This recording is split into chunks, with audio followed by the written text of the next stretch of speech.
Here it is. Welcome to DeWitt, doing it with DeWitt on this wonderful Sunday afternoon / evening. I guess depends where you are, maybe even morning if Kieran's on here. So welcome. I want to welcome the early birds again, as always. Joe Velasco, an hour ago. Brendan Wilson, an hour ago.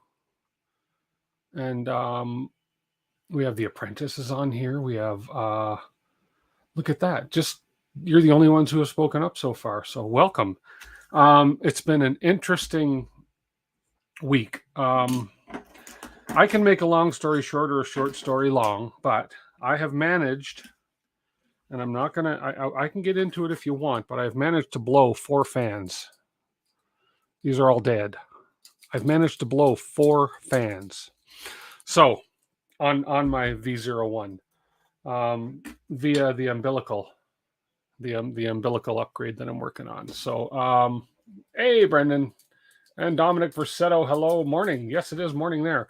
So yes, 4 fans dead. So they're going in the graveyard. Good news is I have a very, very good local supplier, and I have 4 new ones plus 2 new ones that are in the. So he brought me 6 new fans today, which is great. And this is my local supplier called 3D Lab Tech. He does serve the entire country and he will ship everywhere, but he carries a lot of parts, reasonable priced, and he actually delivered this. He doesn't deliver on Sundays, but he did today because I'm fortunate that he lives very, very, very close to me. So yeah, so we managed to blow 4 fans, and it was a combination of errors to do with the umbilical and the why, because you've got to get your positive and negative proper on these fans, especially the 24 volts.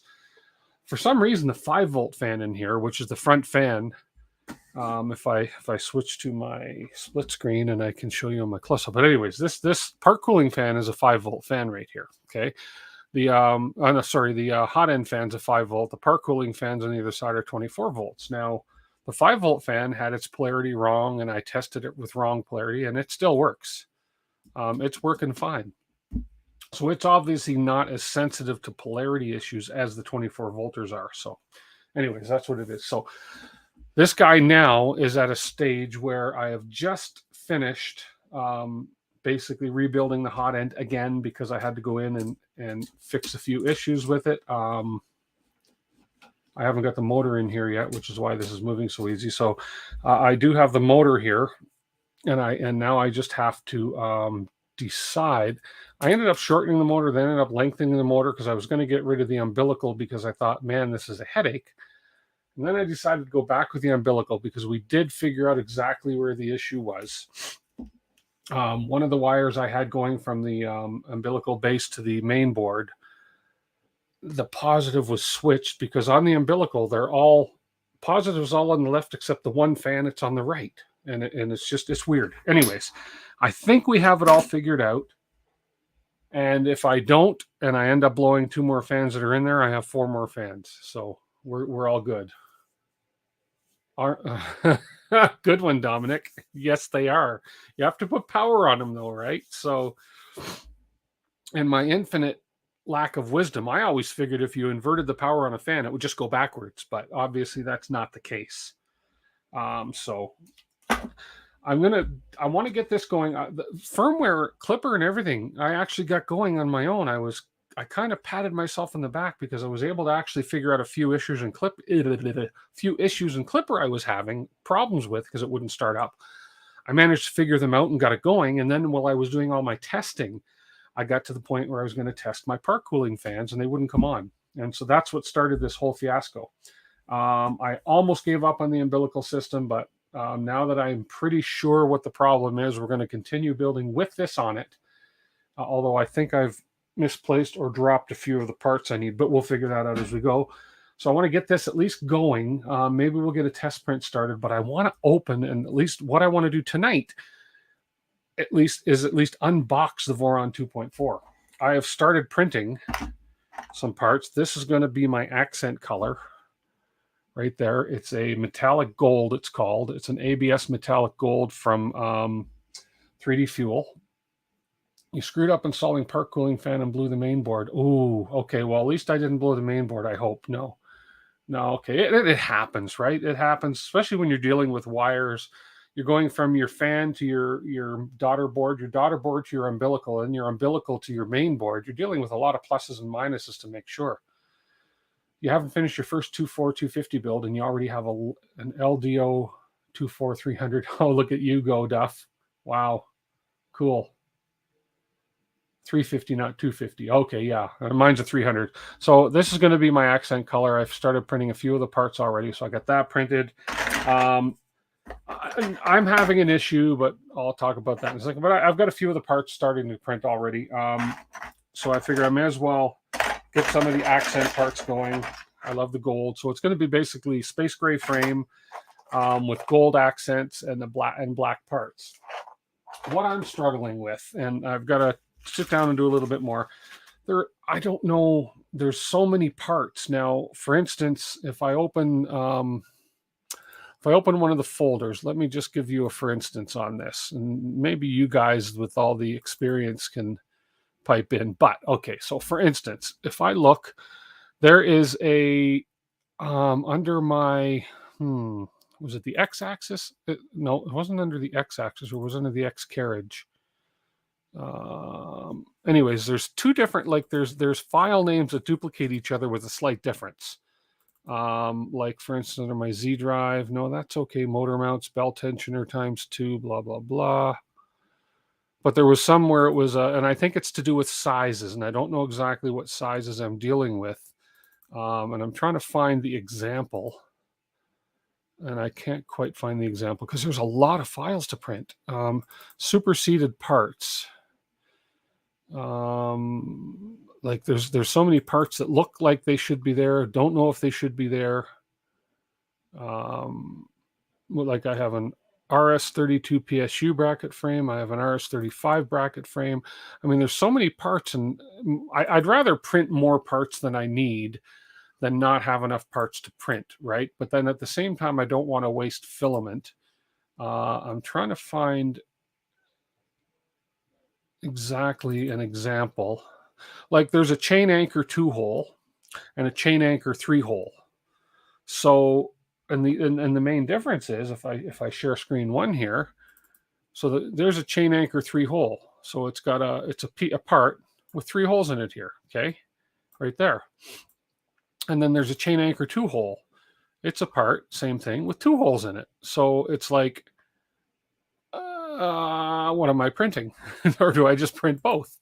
Right? Then you have chain anchor SW 3-hole, chain anchor SW 2-hole. So anyways, those are the things I'm running into that are confusing me a little bit. So I don't know, but I will figure them out. And again, I'd rather print more parts than not print enough parts. There was a lot of, I haven't even gotten into the skirt part yet, but we have for instance, we have a mini 12-864 case front, a mini 12-864 rear. Oh no, that's not the one. Anyways, a lot of parts. So anyways, I won't dwell on that too much anymore. So yeah, 3-hole is IGUS chain. I believe the batch may have a slight tone differences on space gray extrusions. Oh, okay, interesting. But so an IGUS chain. I don't know what I'm getting, but anyways, I got to open it up. And as I say, I'd rather print both those parts because they're small than not have enough. Than not have enough. Like for instance, I'm printing, or did I print it already? They're rail guides. No, I think they're printing right now. Oh no. So these are rail guides, and I know what these are for. These are for the linear rails, for lining up the linear rails on the extrusions. Now, there's I think it's a 12 millimeter and a 9 millimeter, but I don't know which. I haven't unboxed it yet because I wanted to do that live. So I didn't know which linear rails I was getting, so I printed both. So what the heck? And I printed them in gold just because. Anyways, let's get going on this guy. You got a Voron. Yes, this is a Voron right here. The second 01, and then right behind me in this box right here, we're going to open this tonight and just have a look at it. Maybe build the frame if there's time, but that's the 2.4. No one else here, just on YouTube. Way old curmudgeon. Well, I decided to stream on both because last week there was very few viewers on YouTube, and I thought, well, let's get on to Twitch. So But you can pop over to YouTube because I don't believe the YouTubers can see the Twitch chat. I can see them both through StreamYard. So there we go. So I'm going to get the motor on here. Now this is outrageously long cable and I don't need it, but I want to make sure everything works. I'll test it. I don't want to give up on the umbilical, but I don't want to cut this motor again, just in case there is an issue and I end up just going with the other way. I did not cut my heater cable for two reasons. I don't want to cut it and lengthen it again if I change my mind on the umbilical. Do I need to keep my Twitch numbers? I don't know. I really don't know, OC. But we'll see. Old curmudgeon's on Twitch there, Duff. So that's the disadvantage of dual streaming is like right there. Duff says, who's on Twitch? Because Twitchers can't see YouTubers. YouTubers can't see Twitchers unless you open two windows. You can open both windows. That's fine. Better for me. Okay, so I need to find my screws for this. Oh, and then the other wonderful thing that happened to me this week is while I was putting apart, taking it together, my BMG extruder, my Bondtech extruder, fell apart on me. And so I had to figure out how to put that back together. So hopefully I got it back together correctly. Mobile, there can only be one. Oh, okay. Only one on mobile. That sucks. Okay. Where are my hex keys? There they are, right in front of me. So let's go ahead and get the motor put back on.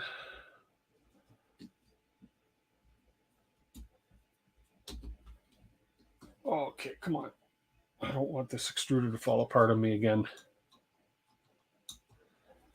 The insides are like nothing I've seen before.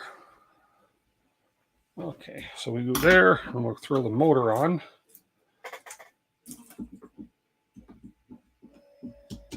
There we go.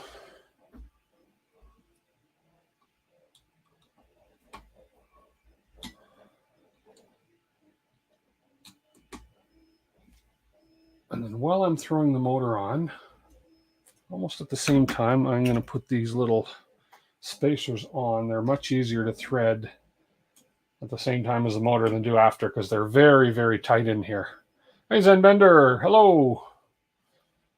And hello, Duff. You're on Twitch now. Look at you going over to Twitch doing a dual watching. That's awesome. Okay, we are in for a heck of a rainstorm apparently tonight. Now, where's my other piece? There it is. We're in for a thunderstorm tonight, so I'm hoping, and I've been hearing thunder and rumbling all afternoon. I'm hoping we're supposed to get a crap load of rain tomorrow, but fingers crossed that we don't get the what we don't want to get, the power out. You sold your 01 and made profit. Wow, good. It's always good when you can make profit on stuff. I'm assuming you sold it as built, and then you can make profit as built.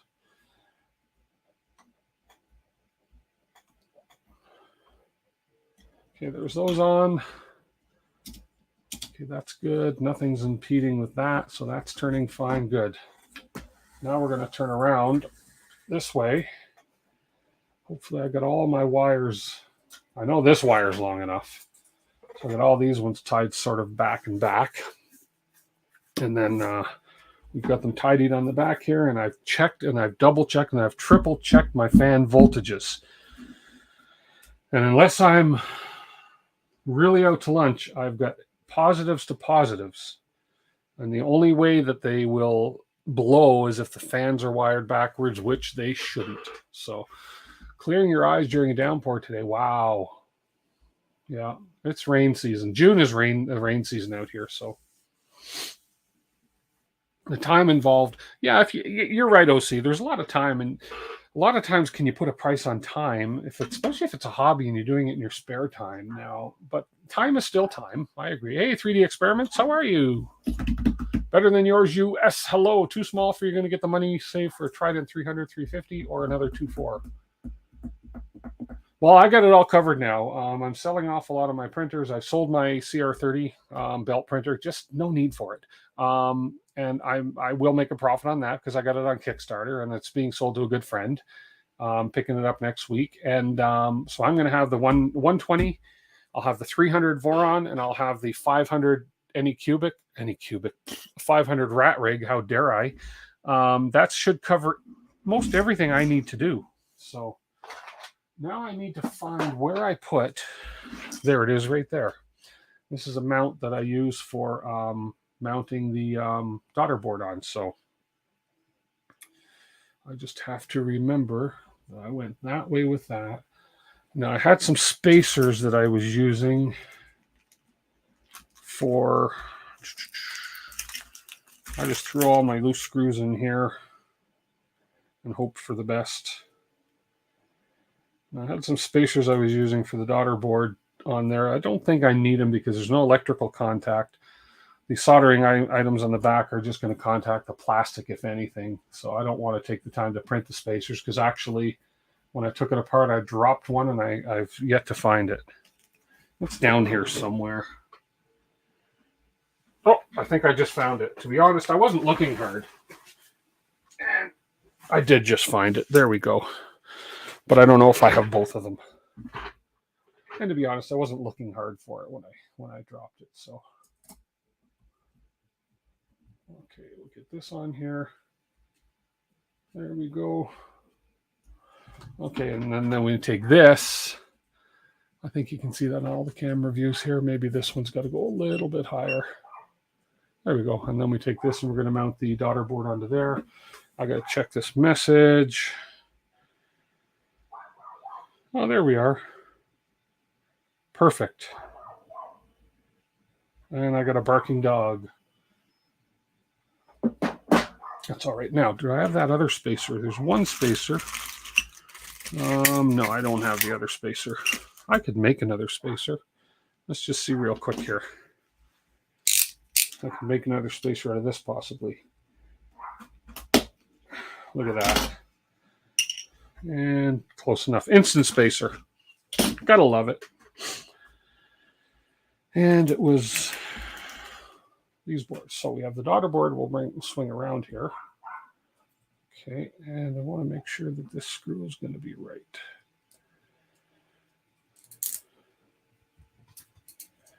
That might be too long. Oh, I think we're going to be okay there. And then I'm going to throw my nut on the back here.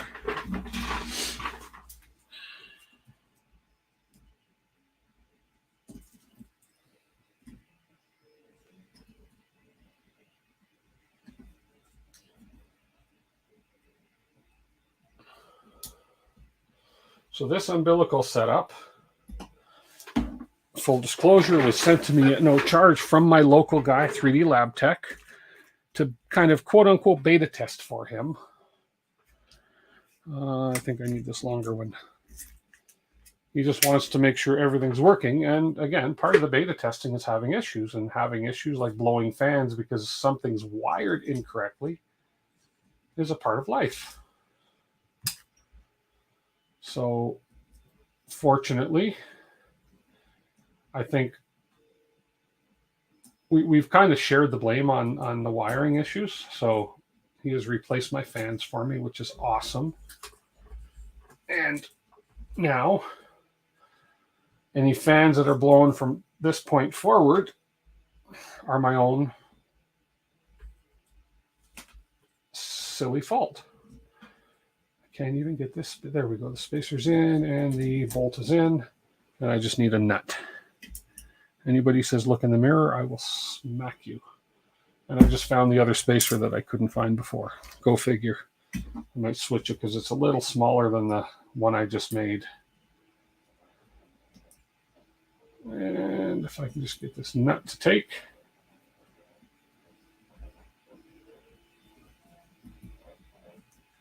And I'm trying to catch up on chat now.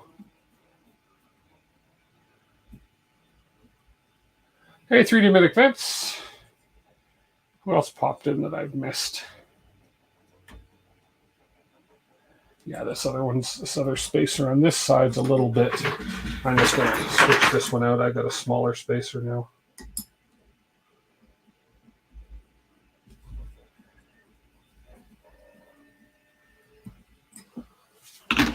Found my other spacer.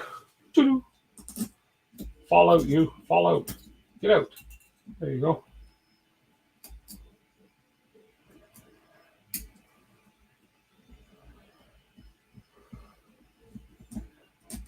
There we go. That's much better. Better to have two spacers the same size. 1 millimeter can make a little difference. I don't want to warp that board.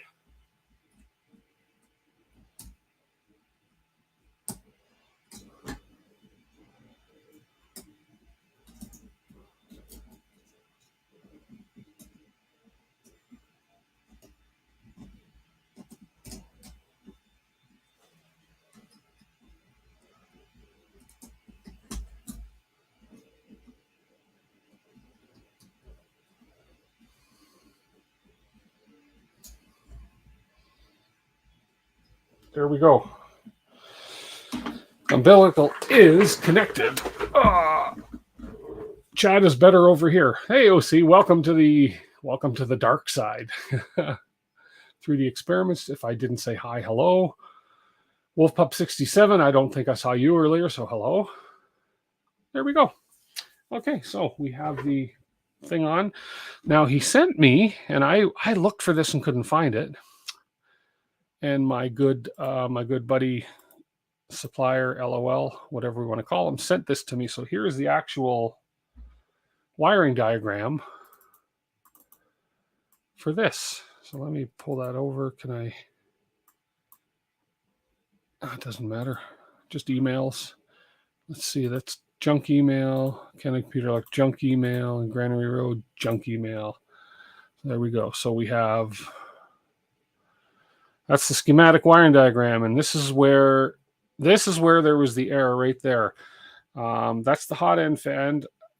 No, part fan here, and it was on the other end, but the hot end fan here was reversed as well. So the positive is here, negative is here. It was kind of backwards, and then down on the umbilical, it was kind of backwards too. So, but we looked and we compared, we compared drawings and we helped each other out, and it all seemed to work fine. So I'm going to leave this open as reference. I don't think there's anything I don't care if anybody sees here. No, there's no personal information on here. So that's a good reference for me to know what I'm plugging in where. So here we have our XN stop right here, and that's J7, and that's going in this one right here. Okay. Hope he fixes those. Yeah, those, well, we know about it, right? That's why they were beta tests. But those are right on the board. So we have our heater, which I'm not using because I'm running the heater cable right back. I'm not cutting the heater right now because, number one, I had a hell of a time. I don't know if anybody's ever tried to crimp those tiny, tiny, tiny pins that go in these plugs. But man, oops, I guess if I better have a better view here.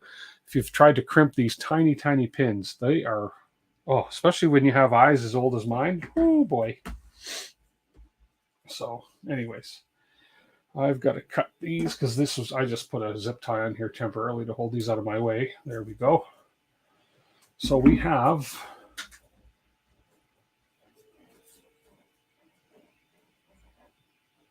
right here, we have our, which one did I run up here? I guess I should have. Oh, this one here is our hot end fan. So the hot end fan goes as J3. And the positive is to the left. There we go. So this is correct just like that. And then we have we have one of our part cooling fans here. And the part cooling fan, the positive is to the left. Now this is wrong again. Okay, this is wired wrong. Oh, because this is right on the fan. I have to switch this. And it's probably the same on the other one. There we go. So there's an issue I just caught. So that's just one of the brand new fans I put in. On this camera here, you can kind of see. I just have to switch the red and the black on these. Now, these are not my favorite things to get out. So I had those tools, little tools to remove it somewhere, but I can't find them. But I've had pretty good luck with this little pair of tweezers here. So I have to basically pop out these pins without damaging them. And that's not the easiest thing to do in the world. Oh, that's hard. I need something sharper. I don't remember.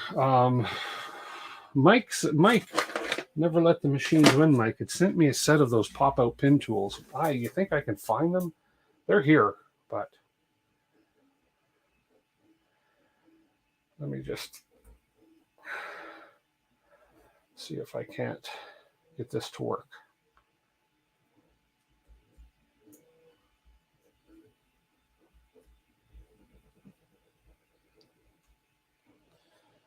Pick with a fine tip. You know what I have, speaking of fine tips? I have this. You won't be able to focus on it. It's actually, if I cut myself, it's my own fault. But let's see if this works. It's a weeding tool is what it is.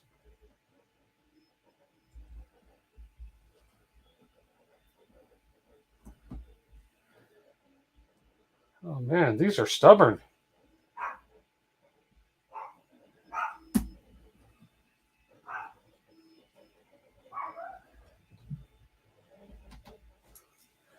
Holy crap. Might be better off just cutting these off and putting new ones on.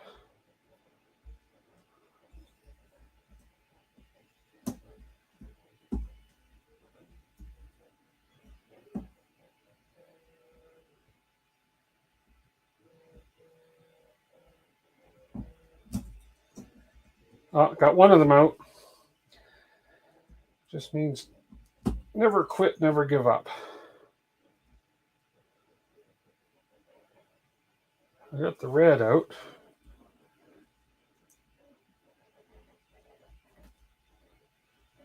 It'll come.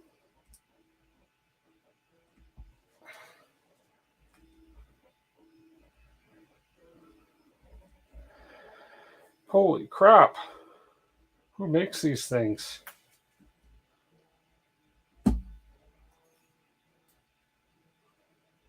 There we go. So let's just quickly switch that one over. Is it going to lock in or did I bend the pins? I bent the pins, so I got to grab. Sure, that pin bent right in. So blind me. I have to grab this thing because I can't see worth a darn. And this lets me get stupid close. Oh, that looks like I broke the pin. Red one's there. Huh.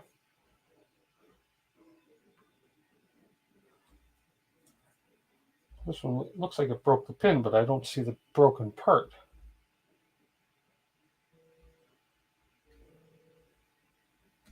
Huh. It figures.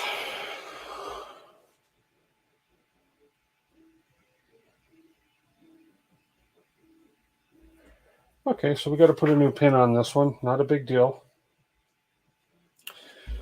We just got to put a new pin on. I'm going to zoom in with this camera because I can.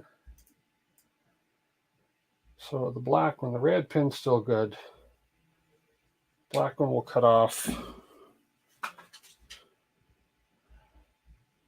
Expose a tiny bit of the wire. That's a little too much.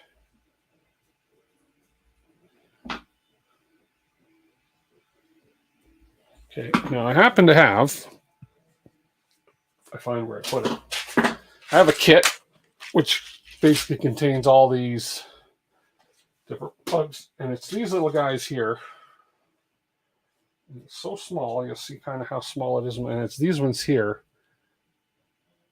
If it were to ever focus, which it might or might not. Anyways, it's those tiny little guys here. But I figured out exactly how to use it with this. This is a iWis brand crimper, and it works really well. Was this a jumper? No, this was a it's a fan. And the trick with this is when you put this in, you want to make sure, oh, it's really hard to see, but you want to make sure when you put that in that that little little spring part, I guess if you want to call it, is not being crimped. Because that's where I was making my mistake when I was learning to crimp these things. Okay, so we will insert this into here. Right about there. And crimp. And we should be good. And we are. So we got a nice crimp on this. I wish I could get closer with it, but that's okay. So now make sure I do this right. So we have this. So the positive is to the left. Negative is to the right. And get in there. That one's locked in. And the positive should be locked in. There we go. So yeah, there's the one. So there we go. So we'll plug this one in down here. So we have a hot end fan with the positive terminal to the left. Now we just got to hopefully remove this one a little easier than the last one just removed. So let's see. I'm going to put my visor down here so I can see what I'm doing.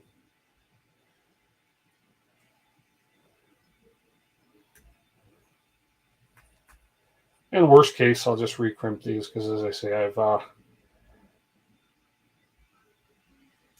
gotten kind of the hang of doing it. It might be quicker just to crimp them anyways, but we'll see. There's the black, and it is broken. Yep. So let's just... If they don't get removed exactly, I mean, they're so easy to break these tiny little pieces. There's the red, and it's... Red one's good. Black one's broken. Okay, so we'll just do that real quick again. Cut the black. Strip that tiny bit off of it.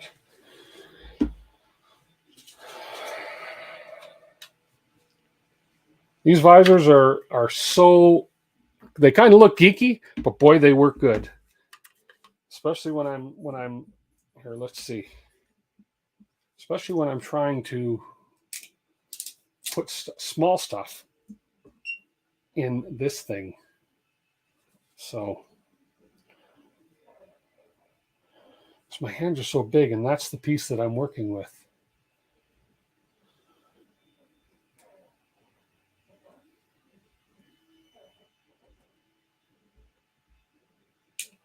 There we go. So we preload the little, you can kind of see it in there and on the back. We preload that thing in there. Come on, I know this isn't about wiring. Anyways, we're going to get to it. This isn't a wiring seminar, so I'm not going to dwell on that. And there we go. That one took good. Okay, so we're going to plug that one in that way. So we want black on my side.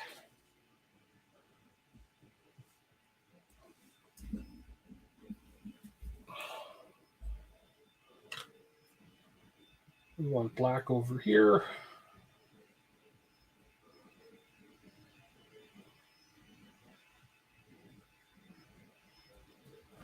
And red over here.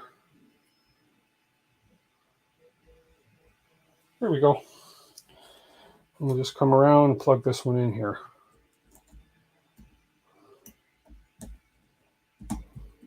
There we go.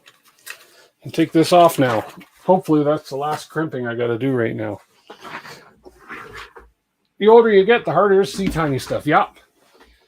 Those visors, I don't know, even if you're young and you got decent eyes, when you're dealing with tiny, tiny stuff, especially with big hands, it really, really helps. Okay, so we have the 2-part cooling fans, one on each side plugged in. Now we just need the extruder motor with the outrageously long cable. Let's get that under this one. And then this one here is the, which one is this white one? That white one is the heater. That's the thermostat. So the thermostat goes to J6, which is the end one here. Fortunately, it's not polarity specific. Okay, and then underneath here, I'll shorten this wire at a later time or date. I just want to get things running here for now. So the wiring's not going to look pretty right now, but that's okay. And so there's the stepper motor, plugs in right there. And I think that's it. This top one is the heater, which we're not using. So it's the only plug we're not using is a heater, as I say, because number one, I don't want to cut it right now. I will eventually. Number two, it is extremely tough to get a heater wire in there because they are thicker wires crimped onto one of these things. So that's not a battle I want to rage right now.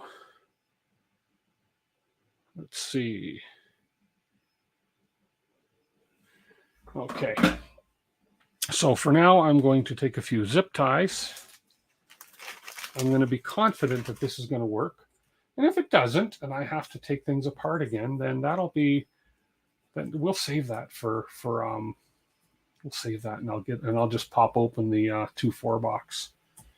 I'll prop open 2-4 a beer too, but anyway, so we're just going to run a zip tie around here. We're going to tidy things up here a little bit. Let's back this camera up so it's, there we go. You're about to click buy on an Anycubic Mono X. Can somebody talk me out of buying it? And don't look at me. I don't know much about the Anycubic Mono X, so let's bring these just down a little bit here.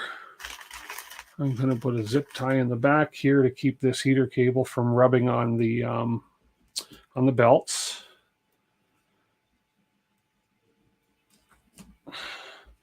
This will just hold it in away from the belts. Come on. Don't be shy. Come on, get through, get through.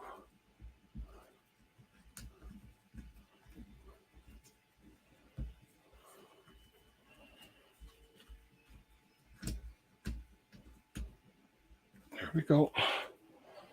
That's all it needs. I think that's a defective zip tie, to be honest with you. Oh no, it's locking in. There we go.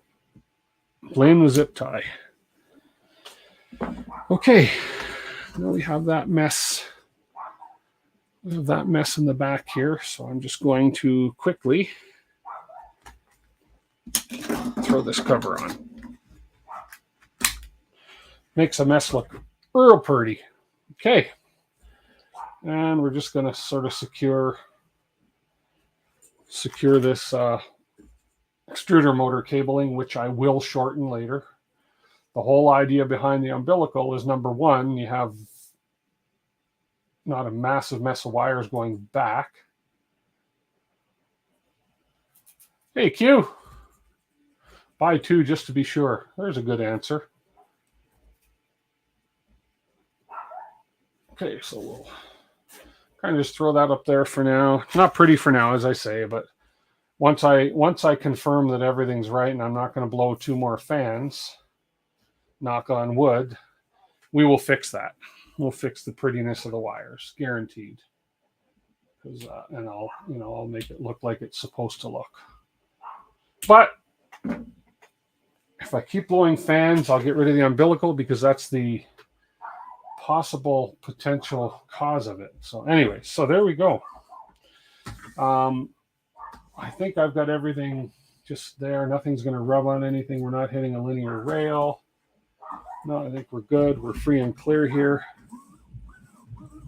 Yeah, I think we're good here. Extruder's moving. Okay, I'm ready to plug it in. The other issue I had with this one, and I got to figure out why, is as you can see down in the bottom here, I'll blow this camera up a little. And I don't know why. And I think the kit had a different, whatever this little unit is called. Okay, so the clips on it, which you can't really see. If I turn the light on, maybe those clips will be easier to see. But there's little clips on here that are supposed to clip into these holes. Okay, and what's happening is I push this in. I thought it was clipped in. Okay, because I heard a click and it went in and it looked solid. But when I went to plug this in, it won't plug in. Okay, and I'm like, what the heck? And I blah blah blah blah. So then I went ahead in the back and I just pushed and it's not locked in. So what's happening is when it's going in, it's pushing these clips down and preventing this plug from going in because the clips are getting in the way. These ones I don't care, but these ones preventing the plug. So for some reason, these holes are either too far away from this edge, and there is an LDO specific file for the LDO kit that you print, and I printed the proper one. I double checked it with my other 01 over there. So the only thing that could have changed is that it's a tighter gap between the clips and the edge of this thing. So all I've had to do for now is just leave it out here and then just plug it in and kind of slip it in. And I'm going to fix that. I'll either have to print another part or buy a different piece like this to fit, but it'll probably be easier just to print another part. But that's the only other issue I've had with this particular build on the back. So not a big deal. I mean, it could be a lot worse. The color scheme looks awesome. Thank you. Thank you. Okay, so we got the plug in. I'm going to power it on. I want to watch in the back and I'm going to listen. Because the last time I heard those fans blow. And I'm going to listen. Let me put my little pointy thing away before I hurt myself with it. Because I haven't had blood on the stream in a while. So here we go. Power's going on. Let's do the split 4 camera view. Ready? Power's going on. And okay. Okay, well, the good news is, that's interesting. So the good news is I didn't blow my fans. My part cooling fans are working. Bad news is my part cooling fans are working. They shouldn't be on right now.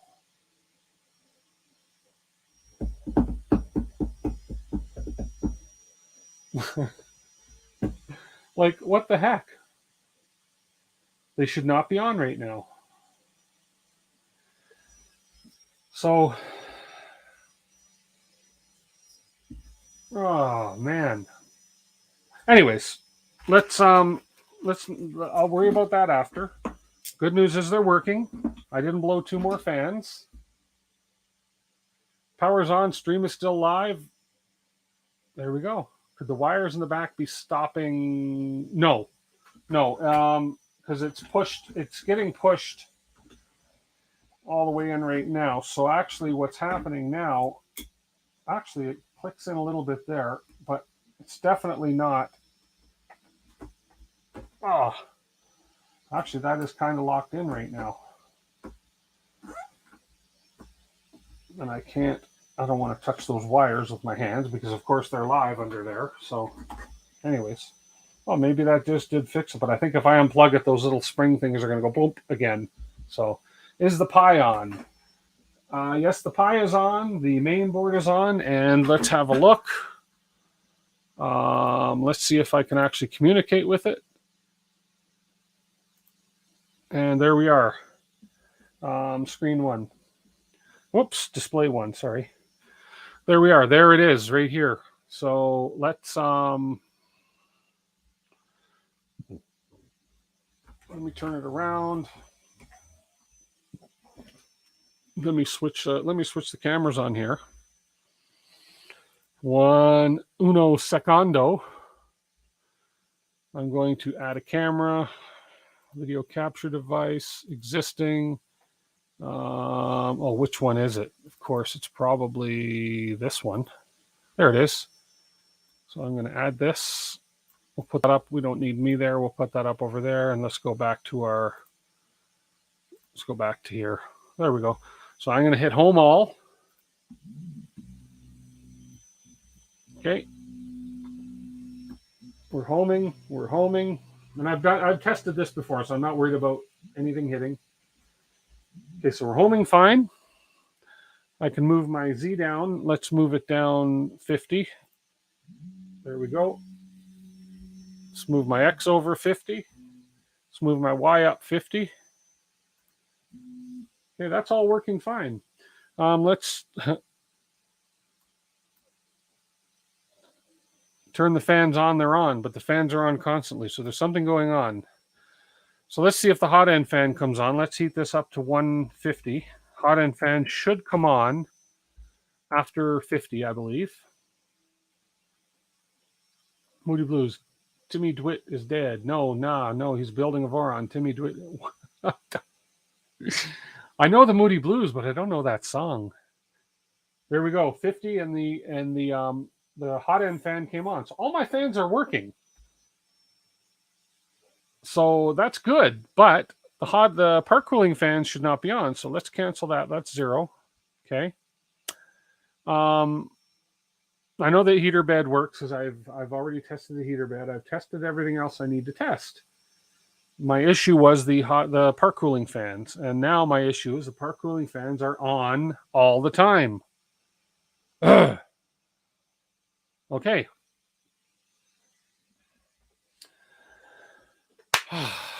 Oh, get out of the way.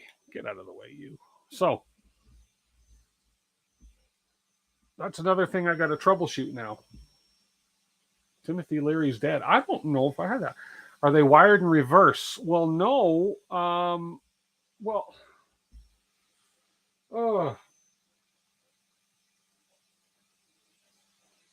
don't believe so. Because if I wired, that's what blew the other fans, because I had the polarity wrong. And if the polarity is wrong, it was just killing the fans instantly. I killed, for those of you who are just joining us,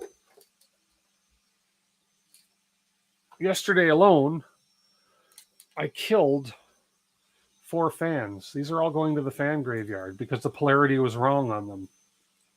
So, and they're blowing the right way because it's like a windstorm coming out the hot end right here. So the fans are turning the right direction. They're blowing the right way. Why they are on full time is another mystery to me. I'm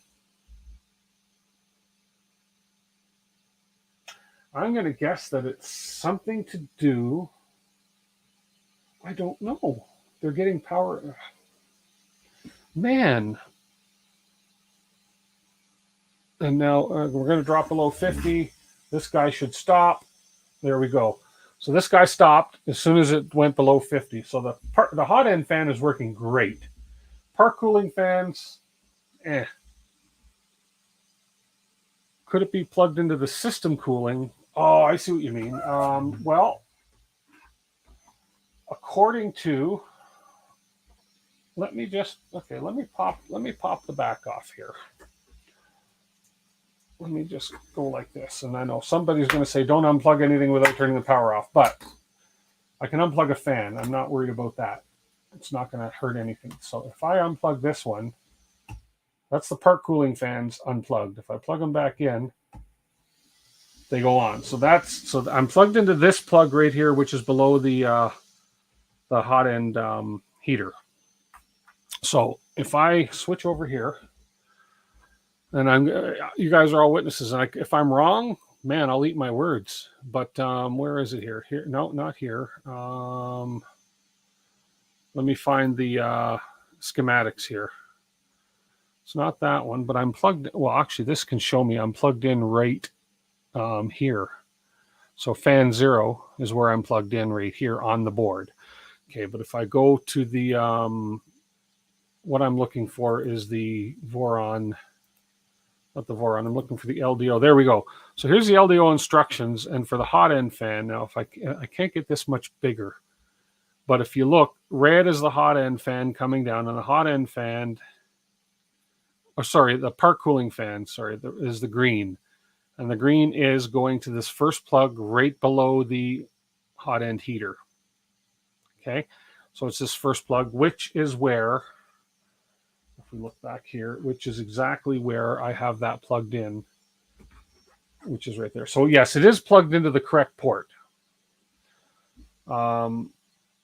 First port is case port. Well, according to these instructions, it's the part fan right here.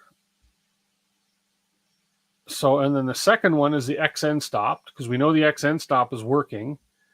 And then we have the hot end fan, okay, which is plugged in up here for the switching control or the thermistor control, and then it's plugged in down here for the power. Okay, and then we have the thermistor, and then we have thermistors, and then we have the XN stop, and then right there with the lime green in that first port is supposed to be the part cooling fan. The instructions is cheating. Well, let's go look. Then let's go have a look at, real quick, let's have a look at the actual assembly instructions. Where did I put them? I have the assembly instructions here somewhere. That's the printer config. Is it in here? No, it's not in there. Bear with me 1 second. I know they're here somewhere.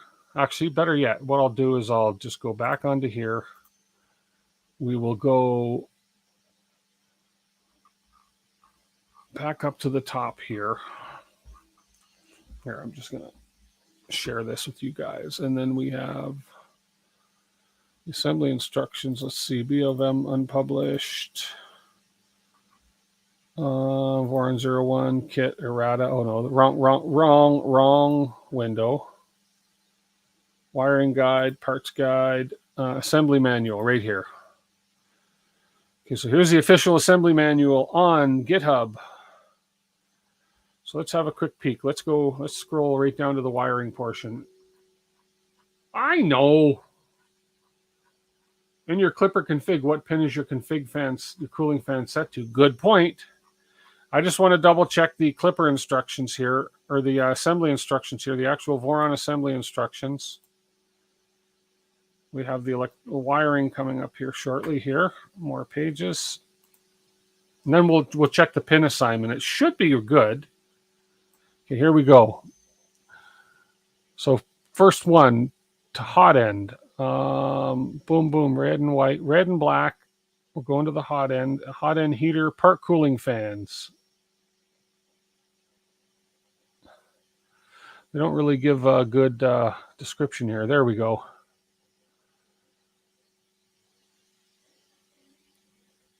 They're not really giving a really good description here of what's what on this one. There's the plug right there, and it's going to the hot end. So that's the fan, that's the thermistor, that's the heater. Okay, so anyways, so let's go look and see in my printer config file.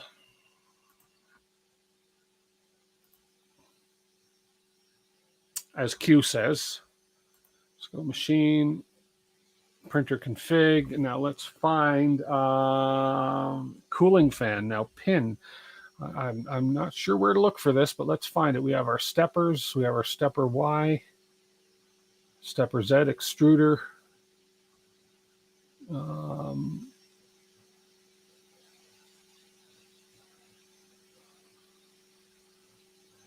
heater fan, hot end fan. Okay, and then we have fans. So we have the heater fan, the hot end fan is PC7. And the fan, which I'm going to assume is the parts cooling fan, is PC6. There's our two fans right there. So based on that, PC6, where do I find the pins on these things? Let's see. This is, how do I tell which one that is? 1224 volt, PC7. PC6 is fan 0. Yeah, so it is PC6 right here.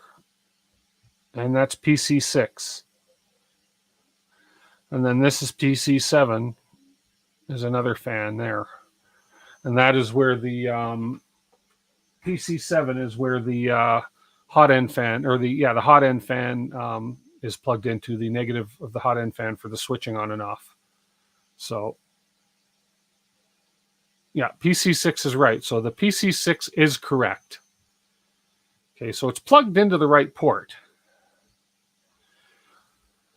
Now, that said, it's a mystery why it's on constantly.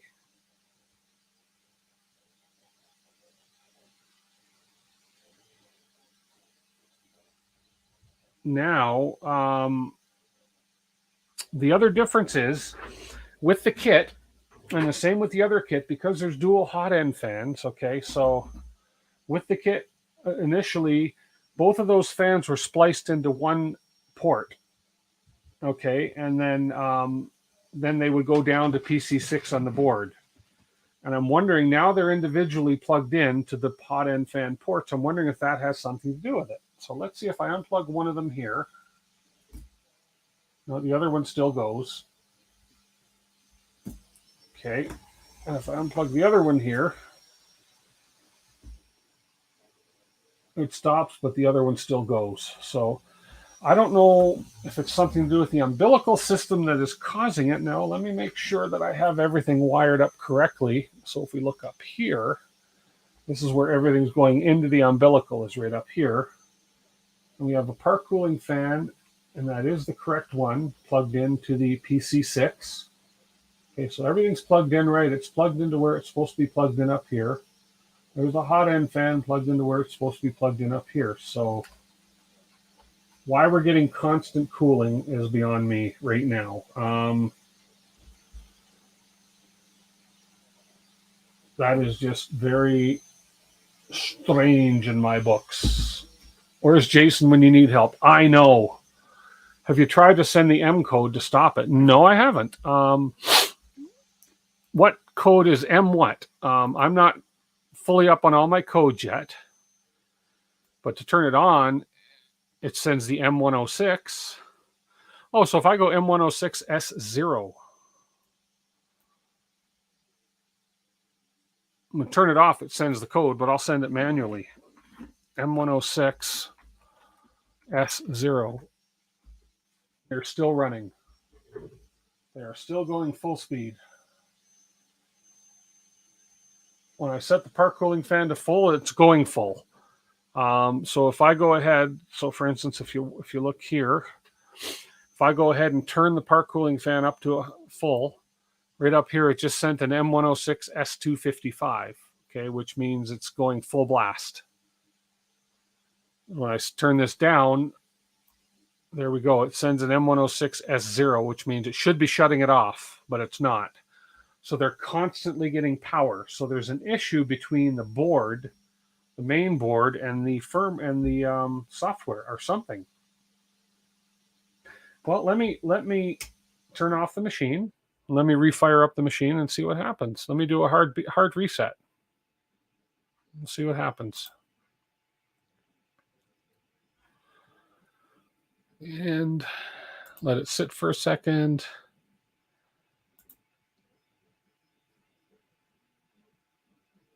Oh, that's my other. I was wondering why is I was wondering why am I still getting my screen here, but that's my other Voron, my other 01. Well, that doesn't sound good. Stop. Okay, so that one I don't need. So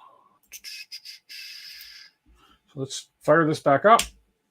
And they're still on fully. Yeah. Something going on.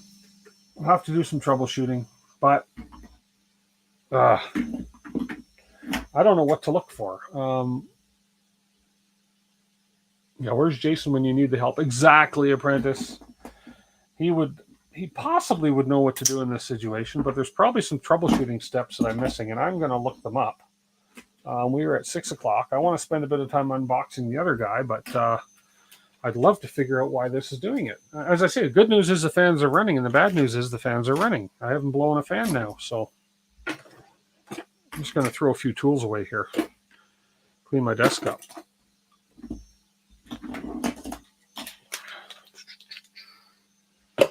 So any ideas? I guess I could Google it. Let me Google it and see what so we're back up. Let me see if I can get into my 10.0.0.82. There we go. So yeah, we're back up. We got it on. Clipper's running fine. Man, and I was so happy I was able to get Clipper running, no problem, get it all worked out, troubleshoot it and all that, and it's working fine. And now this. Swap the fans and see if the other does the same. Oh, I see what you're saying. Okay, well, that's easy enough. I have 4 more fans. I just have to swap the plus and minus wires. Let's just do that real quick and see.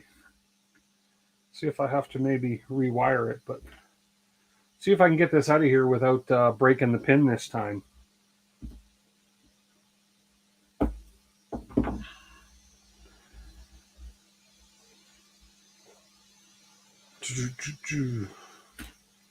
Polarity, polarity, polarity. Who made it imperative to have the right polarity on a motor? Come on. There we go. That pin came out real easy. And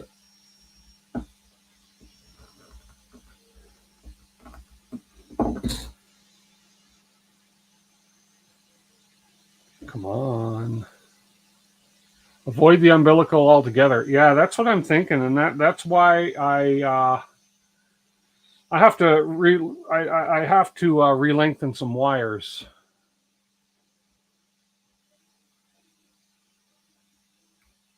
If you plug it directly into the board, oh, I see what you're saying. Okay.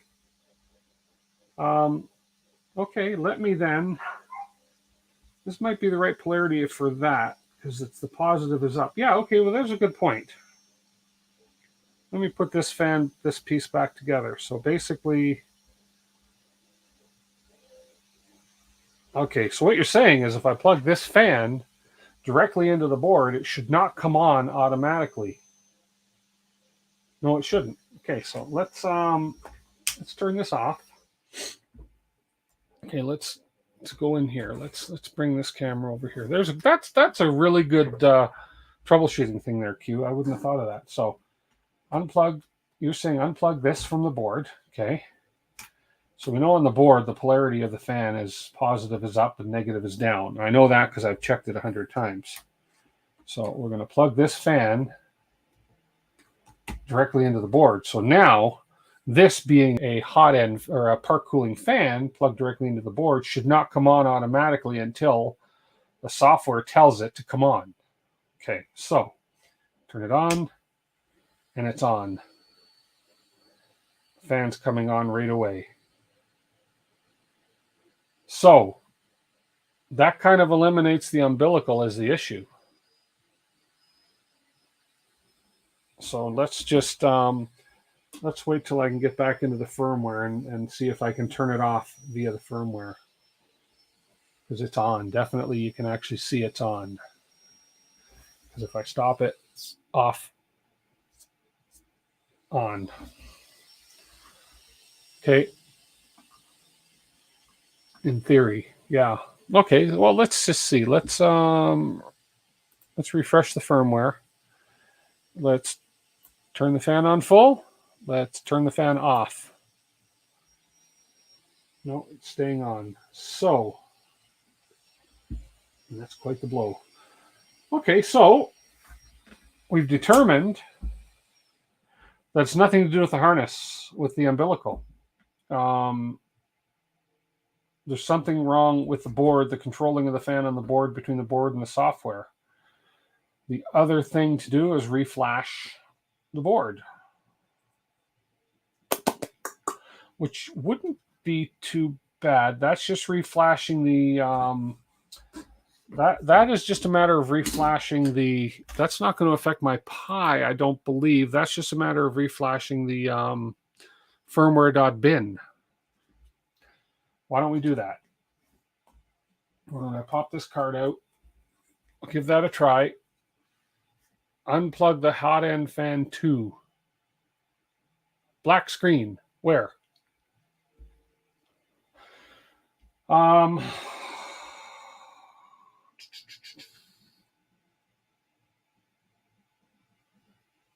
me reflash the firmware first. It shouldn't affect, because Clipper is living on the Pi, on the card on the Pi, and so reflashing the firmware is just going to reflash the board for what it's supposed to do. Since it's a board issue, let me just reflash the firmware on the board and see if something went awry when the fans blew. Maybe when the fans blew, it damaged something on the board. So let me format this, because I still have the firmware. And let me start the format. I still have the firmware of the .bin file on my desktop, so it's not like I have to recreate it. So we'll close that. Okay, we will bring the firmware.bin file in. Oh, come on. Okay, God, I hate when that happens. My mouse is going all friggin' haywire. Now, where the frig did it just put my firmware.bin file? Shit.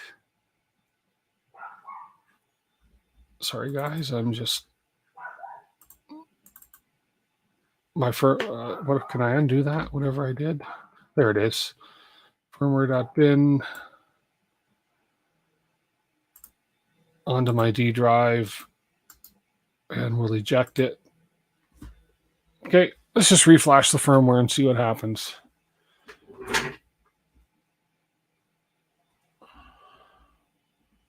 Put it back in. I think this is what I should do here, but if I'm wrong, I'm wrong. This is how I learn. And let's fire it up. And the fan, of course, comes on right away.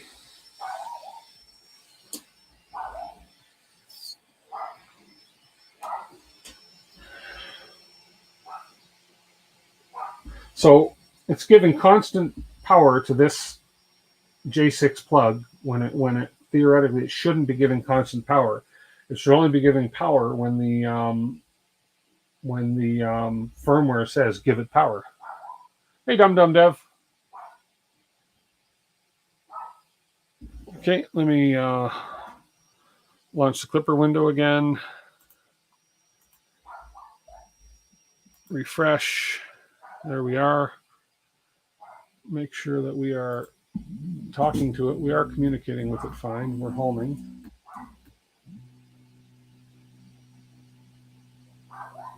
Okay.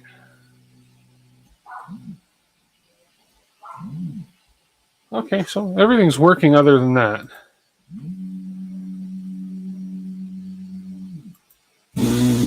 Oh, what did that just do? Oh, I think one of my wires was in the way. Yeah. Okay. Let's home it again, make sure everything's okay.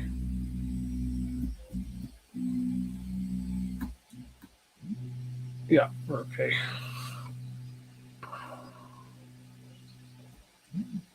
MOSFET popped.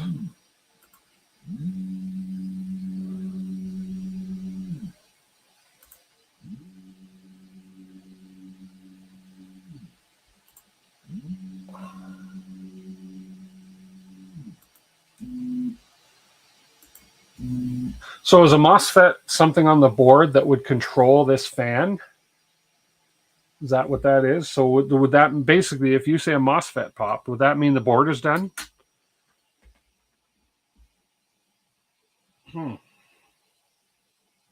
Because as I say, 4 fans blew, so it's possible that 4 fans blowing could have done something to the board. Because it's because I can't turn that off. Yeah. Yep. Okay. So if a MOSFET blew, the board's done, and a MOSFET is what would be controlling the on and off on that particular J6 port. That's correct? Okay, so basically what I'm left with is the fact that I need a new board. Could be replaceable. I'm up to some soldering fun. Well, okay, let me find out. Let me just see. I'll tell you whether I'm up to some soldering fun or not. Let me go to my let me just not here. Let me go to 3D. Let me go to my supplier site, 3D Lab Tech. Let me go 3D printer parts, electronics. Oh no, Big Tree Tech is what I want. Let me see what one of these boards is worth. Mini SKR E3V2, $54.95. I don't think I want to get into some soldering. I think I might just, and he's got them in stock. Look at that. I think that's my answer right there. Little metal bit in the board somewhere. MOSFETs are a bit above Tim's current skill level. Probably our old curmudgeon. Although, hey, you know what? Replace the board, $55 board, not bad. You'd have to replace the board unless you know how you do a hot air rework soldering. Well, let's shut this off for one. Let's pull this other fan out of here for one. Okay, and put this back so I know that's the new fans. I don't want to mess these fans up. So, oops. And so there we go. So the beauty of it is SKR Pico may be cheaper. It's a nice board. Let's see. Does he have a Pico here? That one's 55. Let's see what he has here. He doesn't have the Pico. He's got the Octopus. No, sold out, out of stock. SKR Pro 1.2. So let's go look. Where did I see the Pico for sale at one point? Let's have a quick peek here.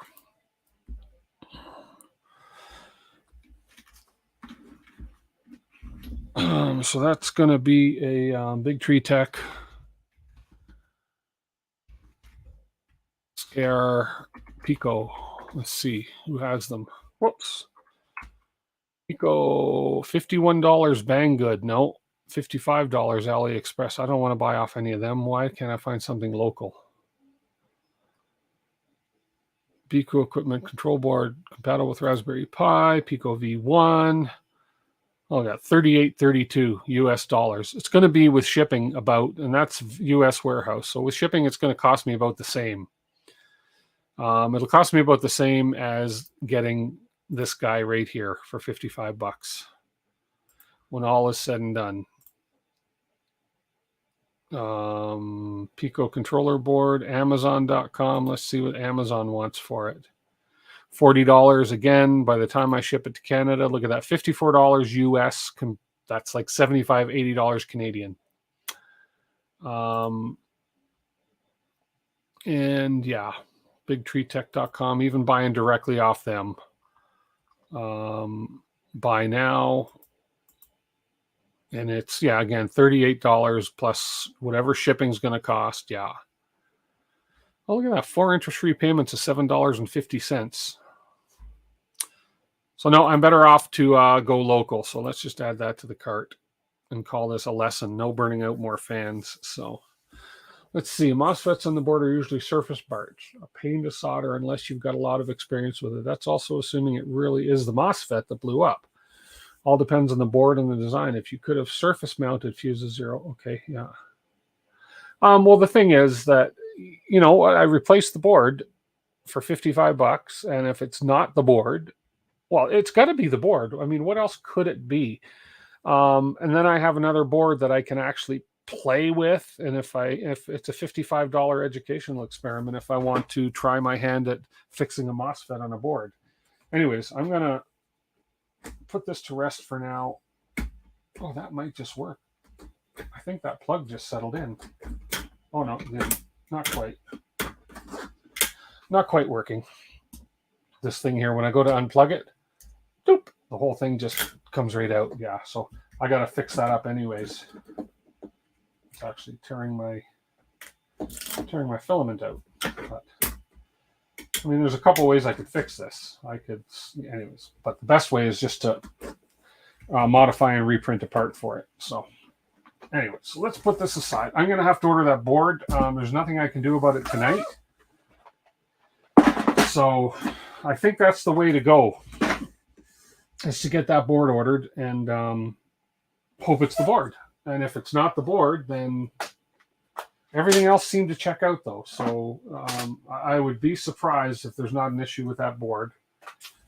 The fact that I blew 4 fans on it already. Could swap the hot end and part cooling fan, leave the hot end fan on all time, and control the part cooling. Just have to swap the pins physically and change it in Clipper. Oh, I see what you mean. Okay. But does it matter, though, that the hot end fan on this is only putting out 5 volts versus the part cooling fan on this is putting out 24 volts? So a MOSFET would usually be discolored. Well, let's see. Is there anything? Let me have a look. Where's my flashlight? Let me see if I can. I wouldn't even know what a MOSFET is if it jumped off the board and bit me in the nose.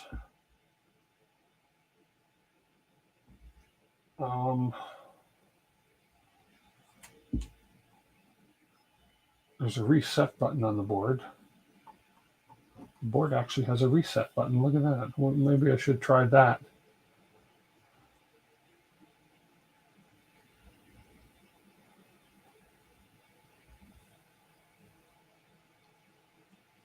Not always. If it overheated, then yes, it would be discolored. Could also have the hole blown in it. Sometimes you'll see nothing at all. As I say, I wouldn't know what a MOSFET is. I assume it's a little chip. But I don't see anything that looks like it's blowing. Like there's a little chip on top of each of the fans. They've got a tiny little chip. But they don't say, yeah.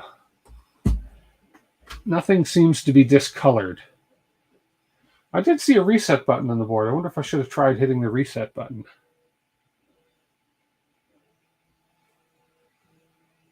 Huh. Look where the fan header is and work your way back from the positive trace.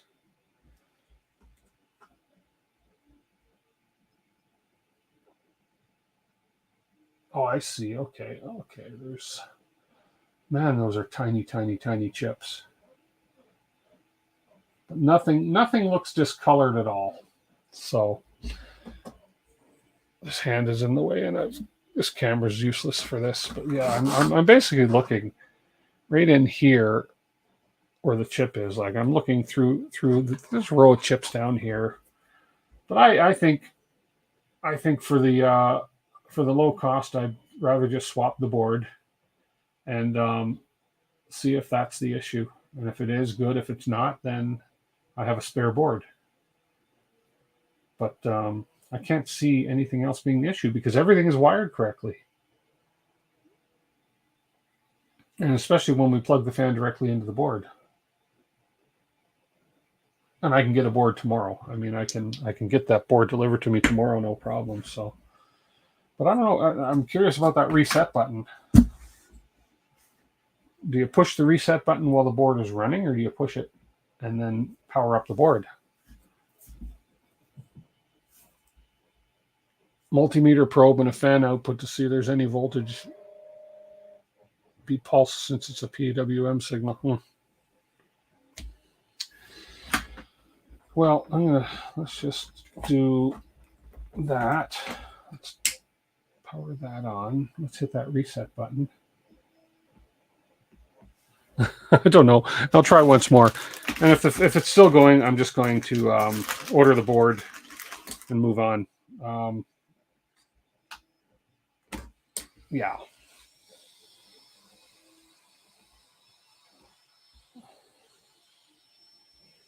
Yeah. Okay. Okay.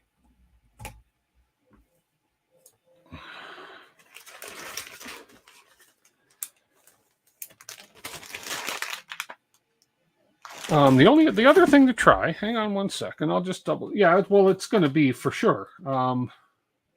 I'm thinking out loud here. Where's that wire?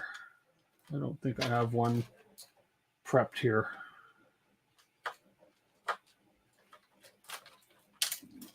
I was going to say the other thing to try here is so black would be the positive. So I'll just try something just for fun here. Just because I can. One more thing, then we'll move on. No sense beating a dead horse. Or in this case, a dead board.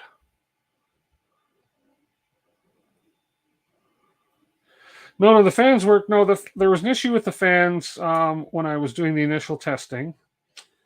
So turns out that there was a wiring issue on the umbilical, blah, blah, blah. Blew 4 fans, got new fans. Fans are all working now, but the part cooling fan is on constantly. So part cooling fan is on constantly. Fans are working, that's fine. So I'm going to try one more thing here. Black is going to be my positive in this case. So we're going to plug that into that fan port. Okay. Separate these so I don't short anything. There we go. Grab my multimeter. Boom, boom. Turn you on 200. Now we're going to, black is the positive. So we're going to fire this up. Just going to check the voltage coming out of the that. So we have, so yeah, there's 24 volts coming out of that plug right away. And from what I understand, I'm getting voltage, 24 volts out of that fan plug for sure, but I shouldn't be getting any 24 volts to begin with unless I tell it to turn on, is what I'm guessing. And then from what I understand in the conversation here is that the MOSFET controls the on and off of this. And if this is staying on constantly and it's not turning off when you command it to, I suppose in the firmware or in Clipper, when you say, okay, turn the fan off and it's not turning off, then the MOSFET is not getting the signal to turn the fan off, or it's getting the signal, but it's not working. So the MOSFET is basically not working. So, okay. So that's the lesson we'll take out of that.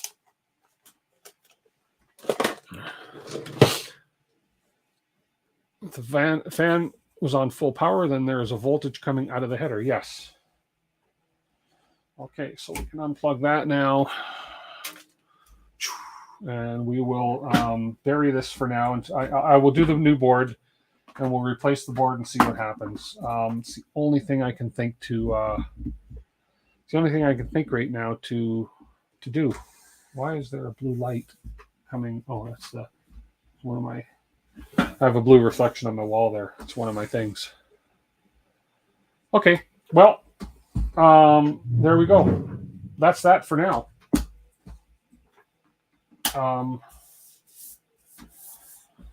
That is that. We'll put that aside for now. I'm going to get that board ordered, and we will throw the new board in when the board arrives. I don't want to beat that dead horse anymore until I figure out what's going on. And if it's not the board, then I've got other issues. But my common sense, based on all y'all's, I'm not even. My common sense, based on all y'all's comments, is that it's a blown MOSFET, which means unless I am extremely skilled at soldering and electronics, yeah.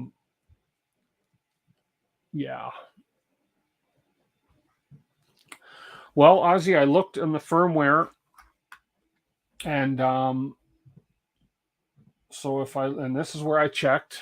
If I go under my printer, it's closed. It's shut down now, but it might actually still be. No, I can't see it now. But firmware was pointing to the correct. Wrong camera. Was pointing to the correct outlet on the board, P6, I think it was.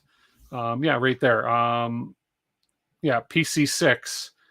is where the firmware was telling it that fan was. So the clipper was telling it the printer config file was pointing to the proper port for the fan, which was a PC6. It was working. No, it wasn't. No, it was. They were never working. Actually, the fans never came on because they were blowing. So unplug everything but the Pi and the part fan and see if it still happens. Oh, so pull everything off the board. Okay, well, I can do that real quick. It's not going to take me on. It won't take. I'll leave the last hour for unboxing that beast behind me. But let's do that. Okay, Duff, we'll try that. So basically, what you're saying. Let me get my handy dandy camera over here. Actually, if I go right up on this one, there we go. So so you're saying unplug everything on the board except the Pi and the. If it makes you feel any better, you blew up the MOSFET that controls the heated bed on your Quiddy Tech 1. Blew it up when you accidentally unplugged the bed while the printer was still on. Okay, so before you pull the board, unplug everything but the Pi and the part cooling fan and see if it still happens. Okay, so let's I gotta take it all out if I do the board anyways. So let's unplug my steppers.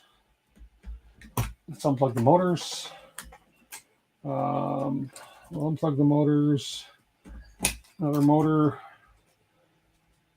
Extruder motor. The good news about this is when I first got into 3D printing, these boards intimidated me big time.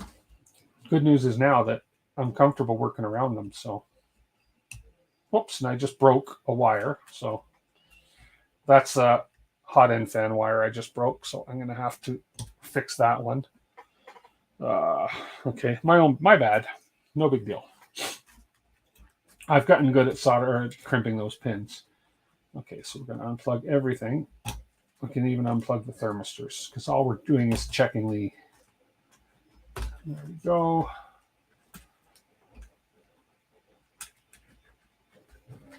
There we go. And this guy. And that's the chamber temperature sensor. So everything, nothing on the board. Okay. Oops, one more down here. What's this bottom one here? Come on. One more straggler. There we go. So we have actually, that's not really. There we go. We have a blank board. Pi is still plugged in. Okay. Pi is plugged in. That's it. Let's grab a fan.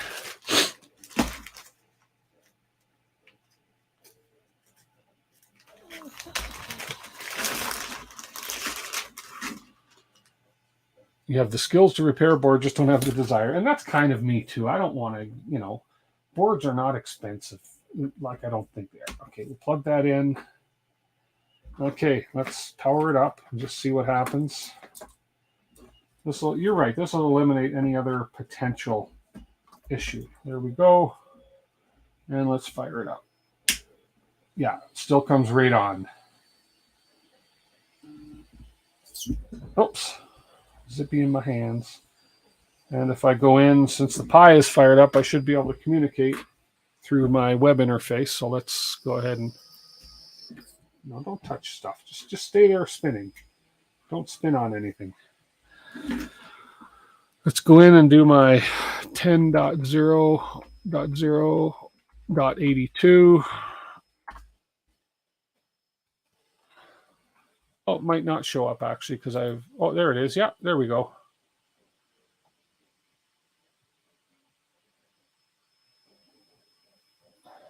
Oh, okay. It's not going to let me control anything because it's saying that it's not reading my thermistor, so it's coming up with thermistor errors.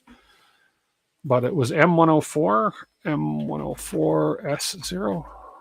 No, I can't. It's not letting me do it. Not letting me enter any commands. But yeah, so yeah. So fact that the fan is still on is clue enough that there's nothing else affecting it. So Yeah. But yeah, it's not.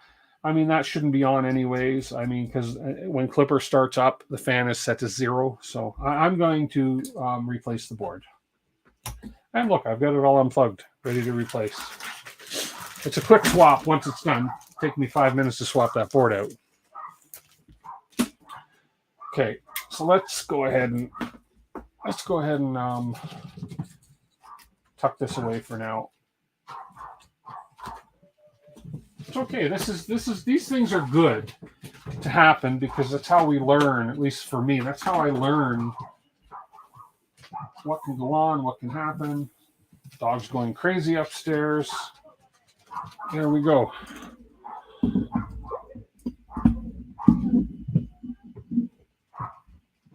Okay, so let me switch back to my camera. Hi. Oh, yeah, right in front of me. There we go. That's better.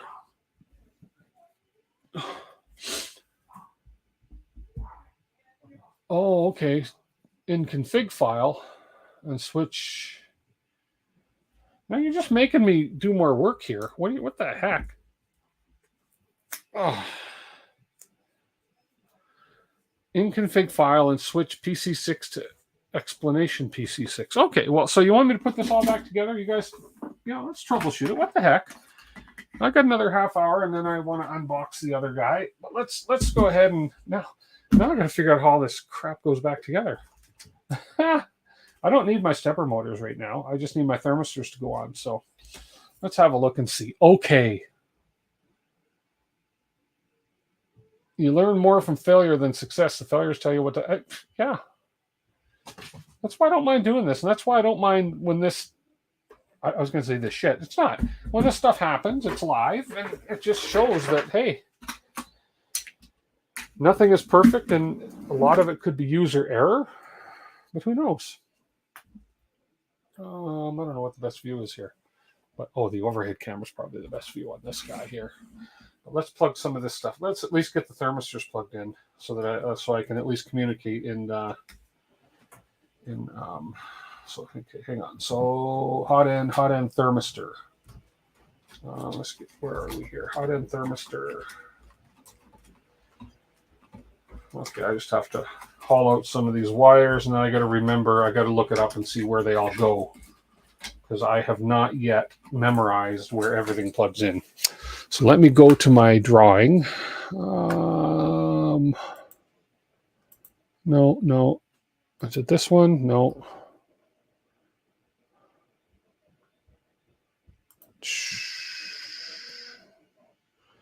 Oh, where did I put it? Okay, I have to find the LDO instructions for the electronics. Okay. Hang on one sec.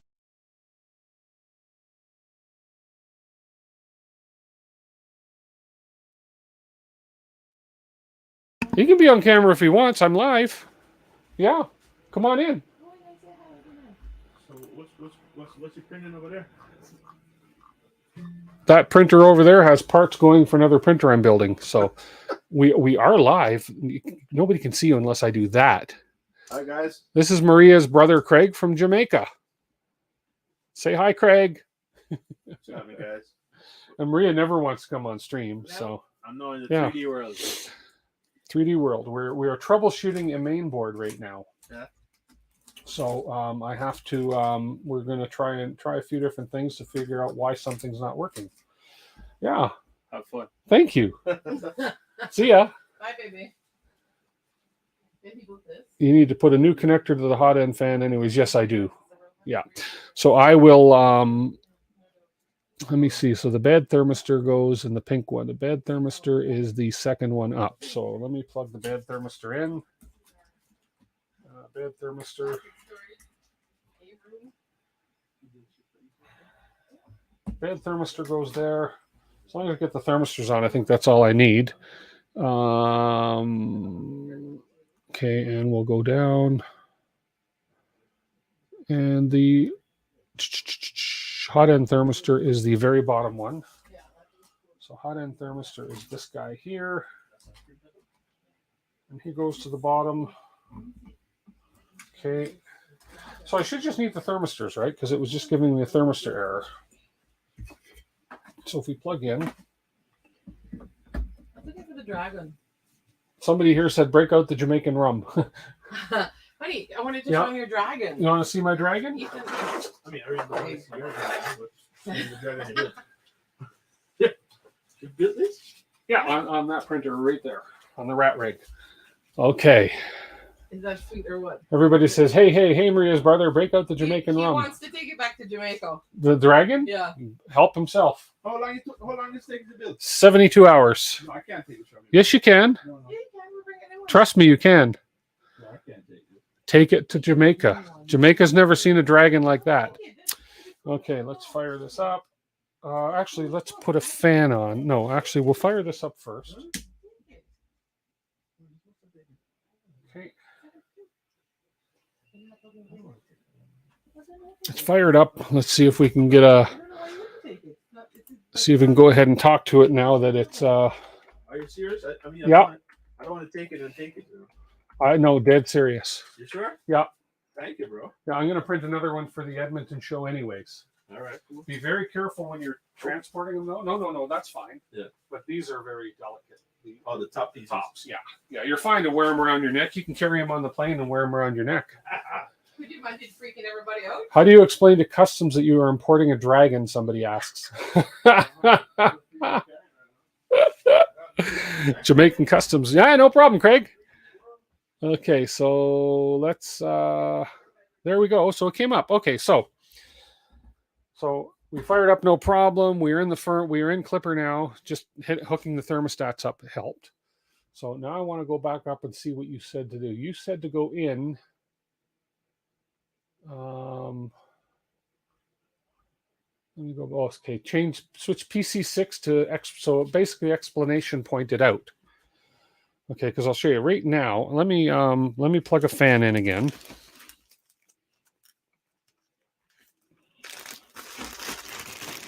I don't know if it's a good thing to plug them in live or not, but it hasn't seemed to be hurting anything. If I plug a fan in, we are on.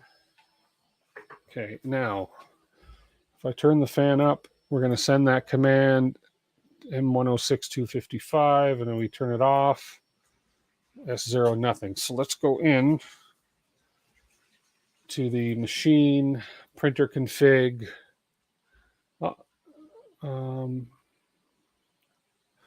And then we'll go down the printer config to the fans, which are heater bed, right here. So PC6, explanation point. Okay, and save and restart. And it's still going.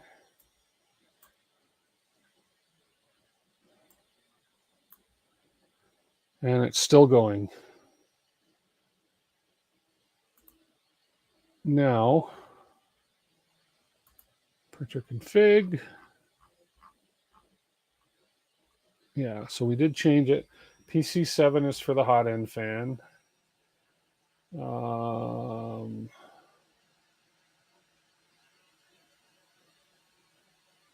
Yeah, so depending on your fan, you may need to increase this value. Your fan will not start. You can't PWM the Delta fan unless using a blue wire. Okay, blah, blah, blah. So that didn't do anything. It was such a good idea, but it didn't do anything. So let me take that off. Okay. Yeah, I suppose I could. No, I don't want to change because that's I don't want to change over because that's only a 5-volt fan. That's PC7 is a 5-volt fan. PC6 is 24 volt. Save and restart, and yeah.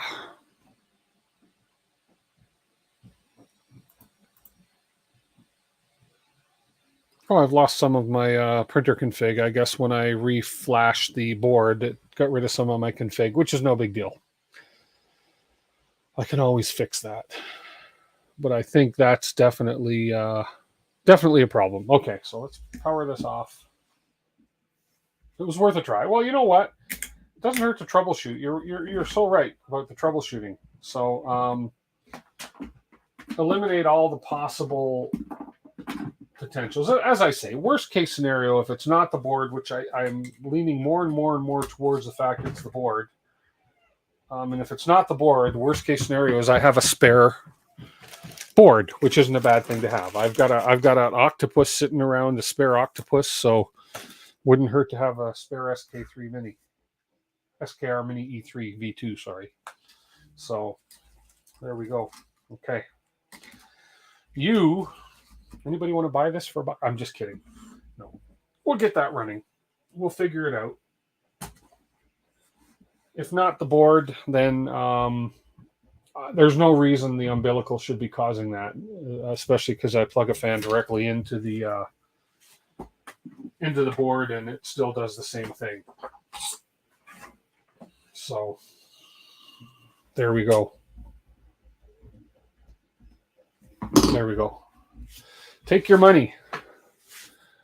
Is this some kind of software for 3D? Oh, that was on the screen, you mean? Yeah, this is Clipper. It's actually going to fail now because I've turned the printer off.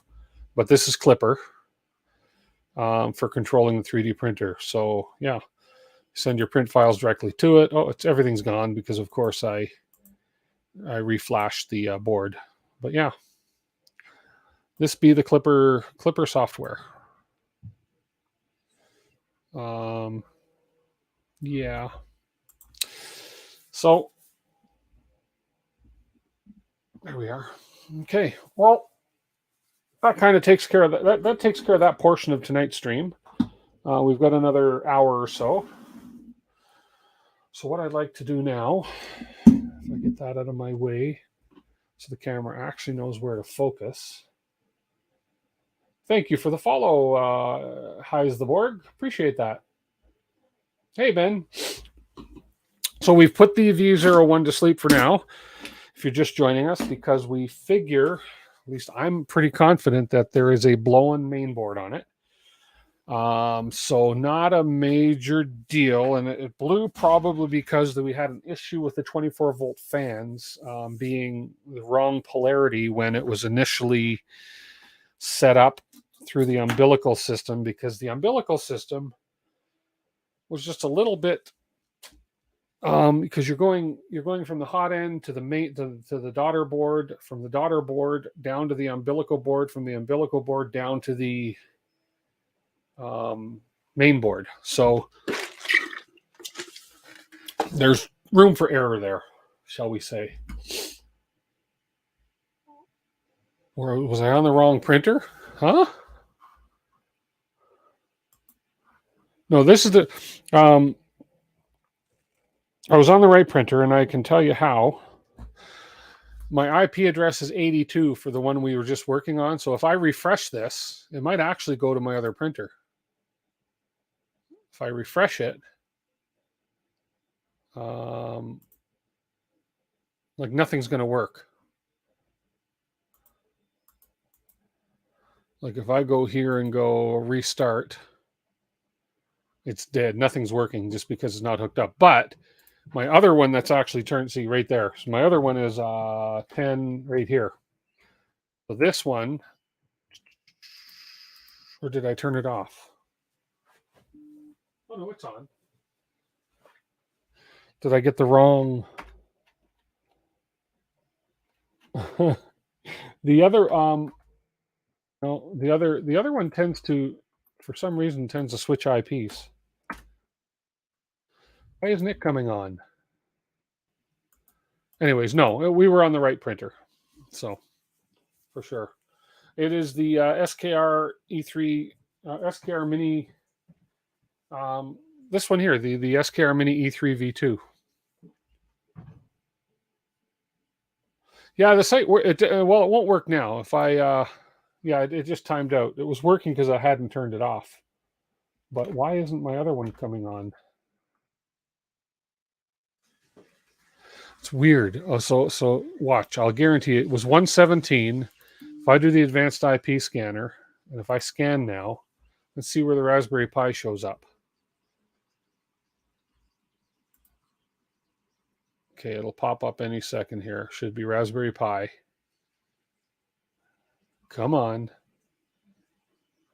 And it might have changed from one set. Yeah, right there. 119. And it was 117 just a little earlier. So if I now go, and it tends to jump, and I don't know why it jumps like that. So there we go. So if I go to 119, there we go. There's the other V01 that's hooked up. Right there.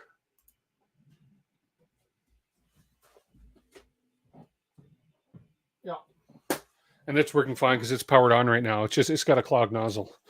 I was printing some parts, and I think I was running my filament too cold, and the nozzle's a little bit clogged. So I just have to fix that after, but no big deal. But yeah, this one's working fine, right? And this one, and we can tell again for sure. If we go to the printer, configure this one, and look at the fans, they're going to be exactly the same. Yeah, PC6, PC7 for the fans. So nothing has changed. So there we go. So that is, yeah, that's the other one there that's going. But that just today, it was 117 today, and now it's 119. It just jumps. Anyways, maybe having multiple printers on the same network is confusing it a little bit. Reserve an IP in your router. Oh, okay. Yeah. Okay, so what we're going to do now, because that kind of failed, and I do have to order that board, which I will. But I'll phone him and order it because he doesn't charge me shipping. He's a good buddy.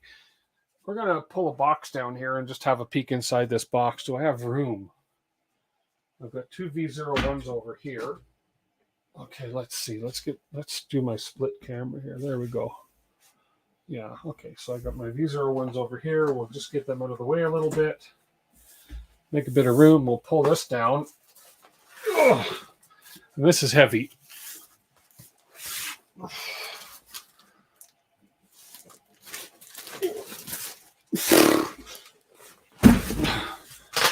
Okay, that's really heavy and big. Oh, okay. Let me pull this camera up higher because this is such a big box. There we go. And this box has not been opened. IP address is reservation based on the MAC address, that is. Oh, I see what you mean. Okay. It's a minor inconvenience for the most part. But I could look at that. Okay. What we have in here has not been opened yet at all. So this is going to be my first time peeking into this. And is it going to be intimidating? Yes. But what the heck? They got strapped. Funny thing is the straps go, oh, they must have had two boxes strapped together. No, because these straps are still intact. And these straps, it's like they've cut the straps off on the corners. You can see right here. They've cut the straps off, but they don't go around the whole box. But yet they're taped on really well. Anyways, no big deal. Let's just get these off. Let's see what we're up against. If I had fun with the 01, I imagine fun I'm going to have with this. This I will be building on my rotatable Lazy Susan like I did for the rat rig. So I've seen these things opened. I've never opened one myself. Oh, sure. This strap is covering this strap. You guys are saying, just rip it open. Yeah, I know.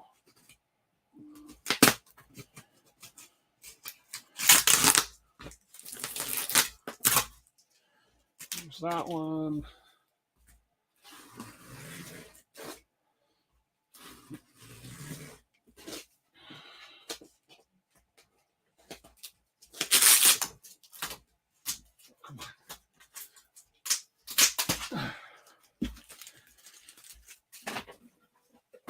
Okay, and last one.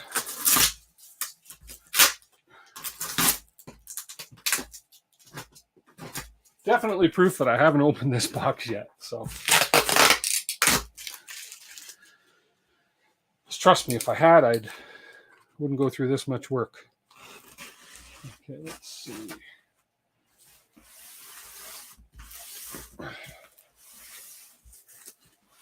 Hopefully this will be you Wednesday. Nice. Hey, Rex. Okay, and we're frantically printing the pieces for this as we speak. My FlashForge Creator 3 is loaded with pieces. And again, I don't know if I'm printing the right pieces. If I'm printing pieces I don't need to be printing, but I'll print everything I can possibly print, and worst case scenario, I'll have spares. Oh man, it's a box within a box? Is this like one of those box within a box within a box? Like those Russian dolls? Those stackable dolls? Oh, I guess for shipping. There we go. Oh, man. Lots of recycling this week. Okay, let's nesting eggs. Nesting eggs, that's the one. Hey, lurking, good.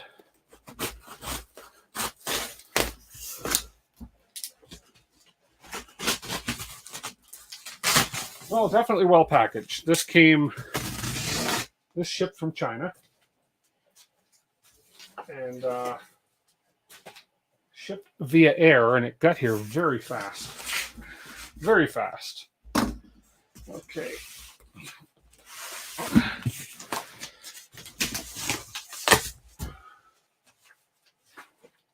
Okay. Come on. There we go.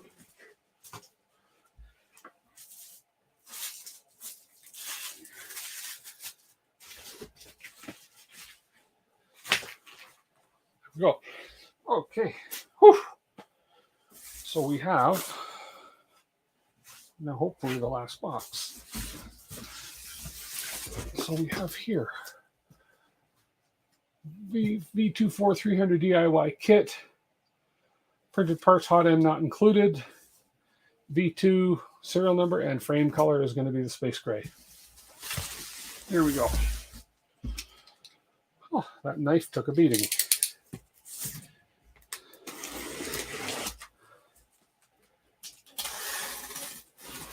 This kit is partially sponsored by LDO Motors.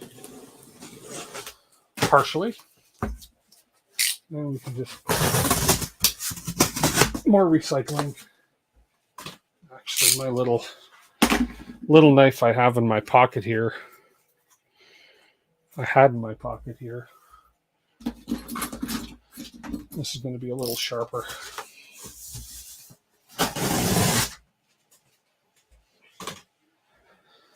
Okay. Oh, there we go. We actually have some packaging.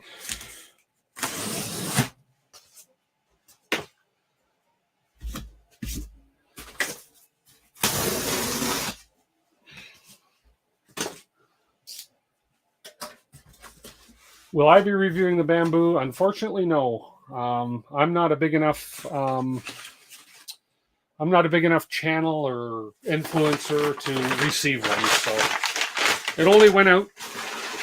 From what I understand, it only went out to the major guys. So, and maybe a few of the minor ones that have a few more subscribers than I do.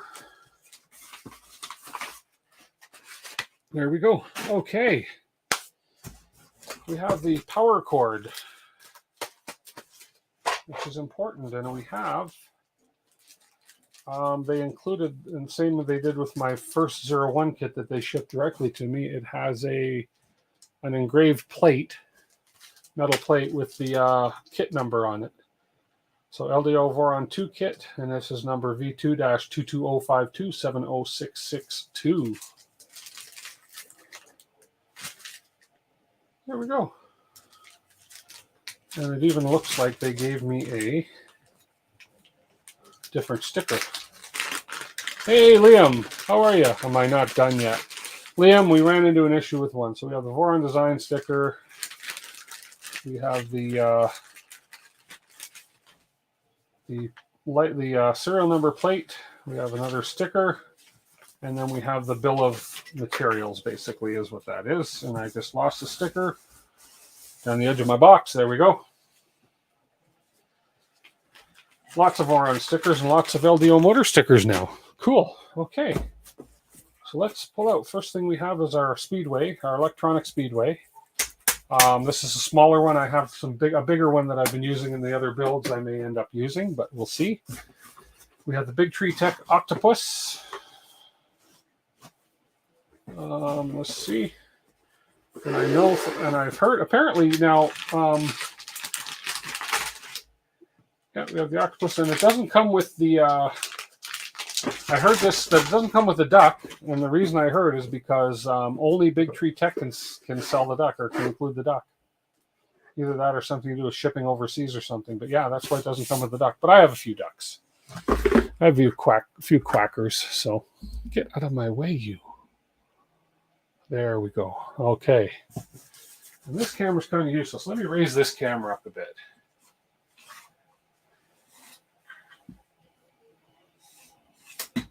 Why is this camera not on? That camera should be on. Hang on one sec. I got one camera that's not working because this camera right here that my hand's in front of is very useless.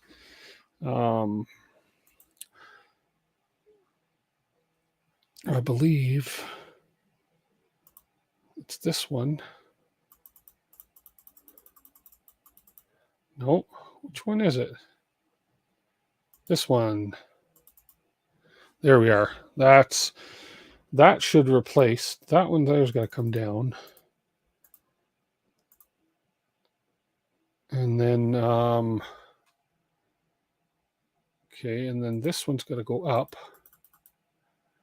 and then this one here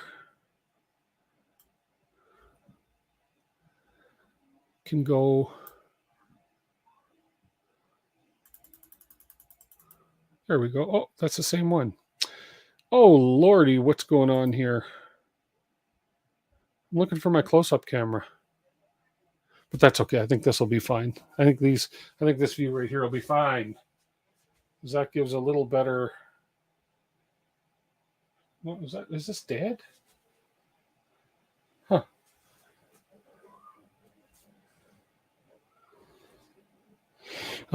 See, I'm mixing my cameras up here. Sorry, guys.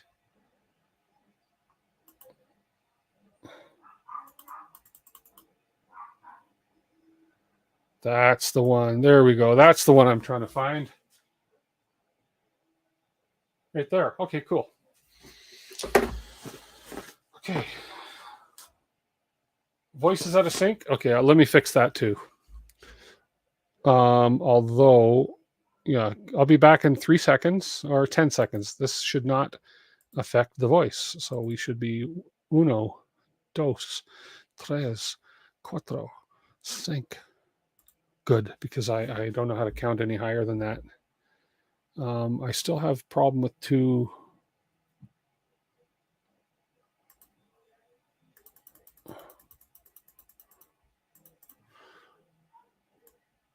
There we go. We don't need 2 close-up ones, so this should be good. Okay.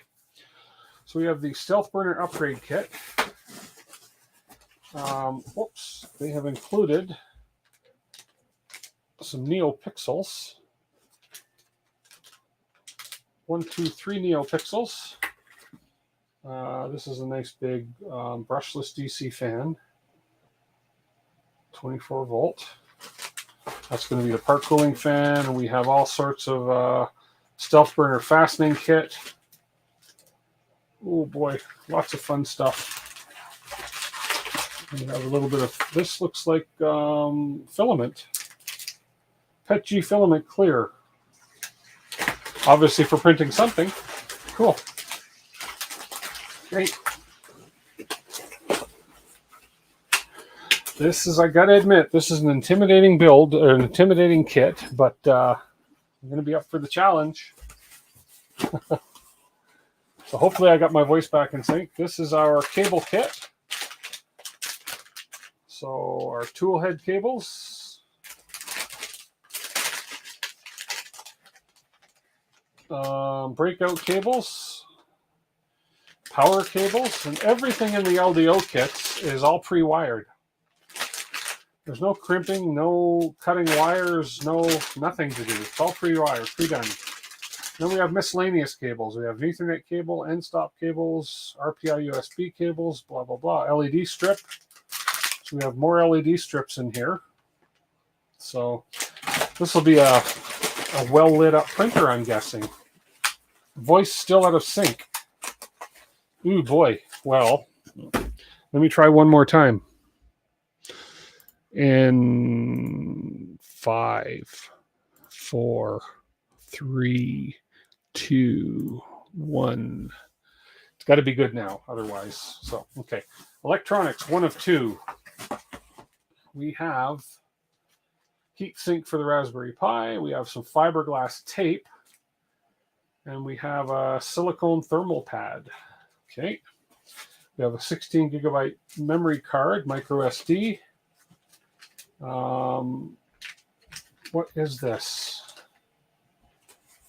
Power over Ethernet. It's a Ethernet powered Ethernet something. Okay, cool. We have a fused on-off switch, AC power inlet, all pre-wired. This looks like a interesting. I don't know what this is. Almost like it's a hinge for a door or something, or a latch for something. Have to see what that is. We have Raspberry Pi 4 Model B. Okay, the kit does not normally come with this included. It doesn't usually come with a Pi or a hot end, but they graciously threw this in for me. So, with a 1 gig Raspberry Pi, we have an SSD. Okay, so that's going to be for controlling the bed. Pi and SSD, whatever this funky thing is. Hot end mounting plate? Oh, really? Cool. This is so different so far. And then this is like a mini, I don't know, mini. Oh, that's the display. Looks like that's the display screen. Okay, cool. Oh, I can't wait to get more parts printed so I can start building this guy, hopefully next week. Because it's going to be a long build. Come on. There we go. Can never get things back in the box quite the way they came out. I don't think it's possible. Just a guess. Yeah, I don't know. That's just, it's different. I've never seen that. So we have some more Raceway. A lot more Raceway stuff. And then those two, I forget what they call those. Those are those metallic things you mount on the back, and then you mount your electronics onto those things. There's a name for them. It just escapes me right now. Somebody will tell me that, I'm sure, because I'm sure somebody knows that. We have a Meanwell power supply, 24 volt. DIN rails. Thank you, Duff. DIN rails. Longer than the rat rig. Oh, you think it'll? Yeah, probably will be, maybe. Although my rat rig took a long time because I live streamed it all. I want to live stream as much of this as I can. So yeah, we have a true Meanwell power supply here, which is great. Through 200 watt, 24 volt. So good power supply.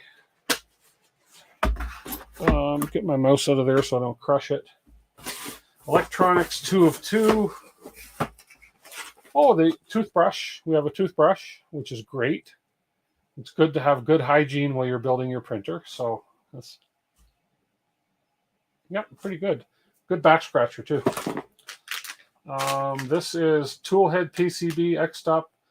Oh, these are like breakout boards. Oh my goodness. So like daughter boards. Oh boy, that's not intimidating. All the daughter boards. We have some black plastic things. Okay. We have it's a print a steppy. Each one of their kits comes with the hardware to print a little steppy motor as a keychain. Then we have another bag of thermal block kit. Yeah, some more electronics and plastic things. And then we have a clicky. So they include a clicky kit with it. So apparently the clicky kit is another alternative way of leveling. So they've thrown in the clicky kit, so I can choose the clicky or the other way of leveling. Then we have an input shaper toolkit, okay, which I think is a accelerometer, and wow, all kinds of stuff. Okay, so input shaper toolkit.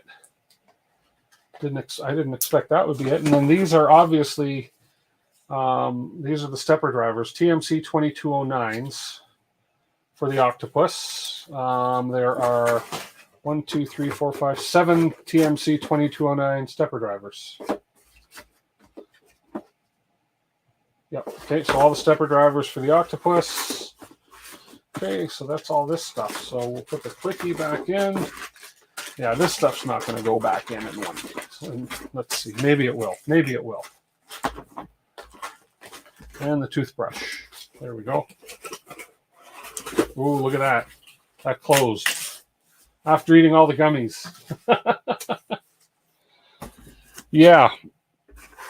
This is intimidating already, and I haven't even opened belts, chains, and fans. Oh, so we have our big cable chains. Whoa, those are some big fans. Holy crap. 24 volt, 6020 fans. Man, those are massive. I guess when your printer goes that fast, you got to keep the cooling up. Wow. Those are big. That's what she said. Two more fans. Well, there was just another. Wasn't there just another one of these fans? How many fans are on this thing? These are the Nevermore V5 kit. Wow. Nevermore. And then there's another fan. Another 24 volt fan. This is a 4010. There's the feet for the base of the printer. Big feet. And there's the, oh wow, we got two packages of belt. And I believe these are Gates, the good kind. For the charcoal filter. Oh, okay, and Delta fans too. Is Delta good? They're Ghost Time. GOSTIME, Ghost Time fans. Delta. I guess so, yeah, I don't know. Yeah. That went there. Where did this go? See, this is, I'll never get these back in. That went there, and I think this went here. And what's in between this? This is a belt loop. I think those, from what I was watching, those are the ones that are going to control the Z motors. So. Good, but can be loud. I don't mind loud. Okay. Well, there's that. This just gets more intimidating as I open boxes. Okay, Motion. Box called Motion.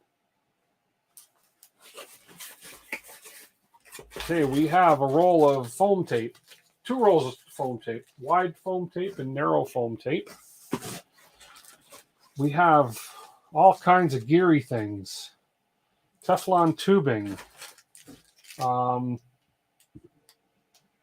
Idlers, toothed idlers. Oh, these cool things. Look at these. These are, I think these are the things that run the pulley system that runs the Z rods, if I'm not mistaken.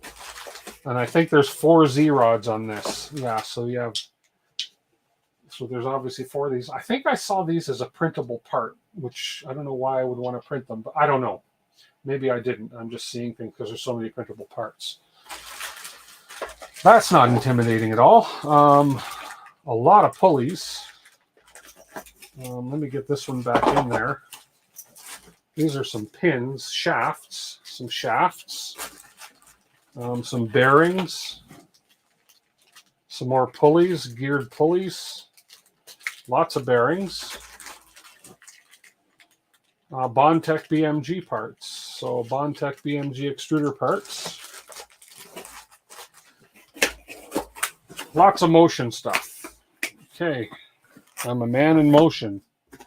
Oops, I didn't put this back in. Where'd this come out of? Did that come out of the motion? I don't think it did. You see? We'll stick it back in there anyways. Just because it fits. 22 days, 2.2 days. Oh, they were printable before. Okay. Maybe that's why I thought I saw them. And we have, oh my goodness, the motor kit. 2.4 motor kit. Of course, they're all LDO motors. And there are, oh my goodness, a lot of motors in here. So we have 1, 2, 3, 4, 5, 6 big motors. One little motor, which I'm assuming is for the extruder. And yeah, 6 big motors. So we have 4 for the Z, an X, and a Y. Makes sense. There are some big motors. Okay, where are we at? Okay, there we go. Let's move the motors. Put that right there. Okay. This is the V2-4300 SS linear rail kit.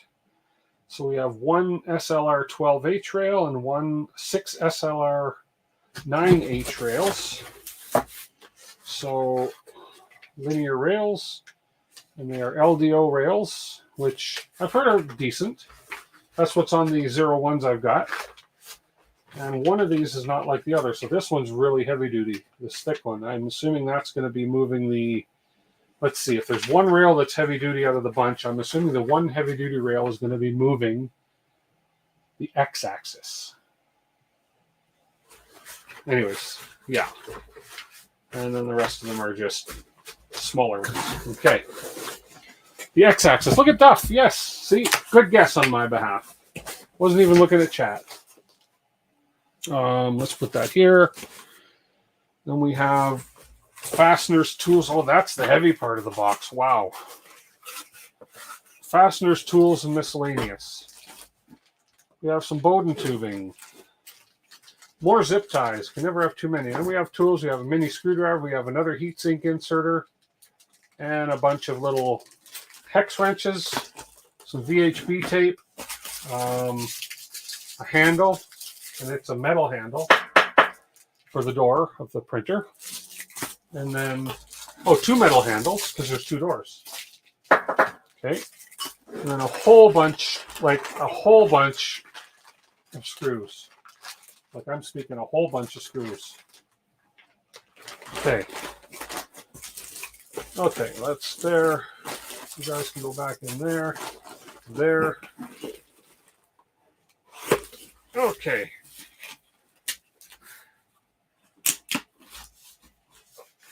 Okay. Now we have build plate. Oh, actually, what I'm going to do is I'm going to get that, just put that aside. We have the rails, the frame kit. I'm just going to get this box out of here. I wonder if I can actually. Oh, no, come on. Oh, I can. It sits right up there nicely. Good. Okay. There we go. That's a part of the R2 upgrade. Which was that? The linear rail? Oh, okay. There's a build plate, 120 volt. Now, the other nice thing I like about these, and apparently it's because they can't ship the chemicals to do it. But anyway, so we have a build plate, 300 by 300. And we have our bed, which I really like. It's all pre.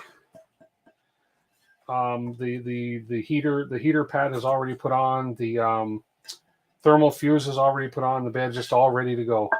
And it's nice, solid, thick. I think that's 8 millimeters is what I decided, same as the 01s. So really nice. I mean, the chances that that'll be warped, I don't know. But really nice. That's heavy. That's good. That's cool. And is this a double-sided PEI? It is too. Double-sided textured PEI. Okay, so smooth sheets are easy to come by for this size. So if I choose to get a smooth sheet, that'll be perfect. Okay. And then let's put this down here. Yeah, there is a lot of cardboard, a lot of recycling. Now the Feast de Resistance. The space gray frame. I've never seen the space gray in real person. The LDO kit is 50% more than the FormBot kit. Huh. What brand is the pad? The pad on the heater plate is let's see. I don't know my heater plate pad brand so much. Let's have a look. Pad is a Kinovo, right there, Kinovo, 120 volt, 600 watt. So a thermal part of your success. I don't know, is Kinovo is that a good brand? I would think so. I mean, the Voron or the LDO seems to be putting decent parts in their kits. So that is good. Okay, good to know. As I say, I don't know what's good and what's bad in some of these parts on these things. I know the LDO motors are good. I saw a post the other day. I don't know where they bought the kit. It was a Voron kit. They weren't using LDO motors, and the shafts were breaking on the motors. So here we go. This is what I've been waiting to see. Oh, look, we have a sort of gray angle corner. Oh, they've got the gray angle corners to match. I won't necessarily pull all these out. I just want to see what this color looks like. See if it's going to go good with my filaments of choice. Oh, that's nice. I like that. Can you get a good view of that? That's really nice color. Space gray, it's called. The cameras aren't doing it too much justice, but yeah, that's really nice. So now if I put that, so my accent colors are going to be, my accent color is gold. So we have black, which I mean, black goes with anything. And then that gold, oh, that'll look good. Maybe this camera's better. That'll look nice. I think that's going to be a nice color combination. And with the LEDs that are going in it. So, yeah. So that's nice. And these are 2020 extrusions, I believe. They're a little bigger than the 01. The nice thing about these is you can use the drop-in T-nuts on these without having to preload the nuts and forgetting to preload your nuts. Go ahead, Liam, say it. And then, yeah, so there's the whole frame kit, which I will get going on. What do we have? We have 719. I guess I could start the frame kit, but let me unpack it. So we have another LDO sticker fell out of somewhere. Yeah. Okay, I'm going to put this over here. I'm definitely going to have to clear some bench space in order to accomplish this build. So what the heck? Let's open these rails because I have to unwrap all the rails anyways to actually build the kit. For us Canadians, we have an LDO seller that's dedicated to their warranty handlings. Okay. Well, I know there's a guy down east that Sparta 3D is a LDO distributor. So you're laughing at AstroPrint or something about the FormBot kit. I don't know what the FormBot kit is. And then there's my local guy, 3D Lab Tech, that helped me out big time with these fans and stuff. and then I'm going to get that other main board off of. And he's another LDO distributor locally here in Calgary.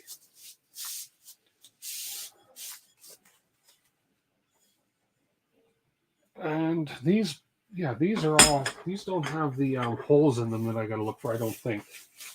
Their bags make nice popping sounds. Yeah, anyways.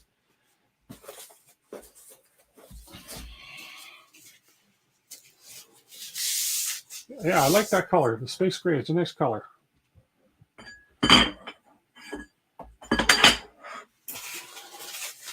Well, this will be a little, I thought this was going to be massive big, but it's not going to be as big as the rat rig was to build, obviously, because the rat rig is 500 by 500, but I'm still going to be pulling out the,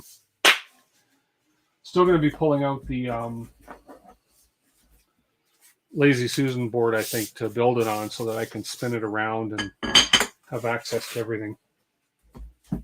We'll get this boring part out of the way so that next time I can just start actually doing some building. And I know this is like watching paint dry, watching me open these rails, but hey.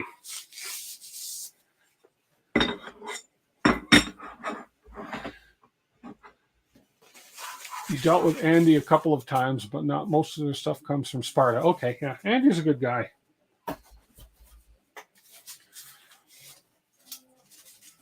I like the fact that he carries a lot of stuff. He has a lot of stuff in stock, and I know Sparta does too, but he's local, right? So, and the fact that he's practically my neighbor helps.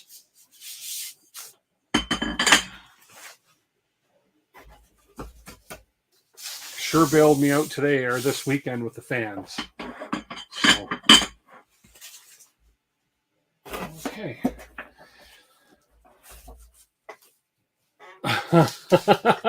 Liam.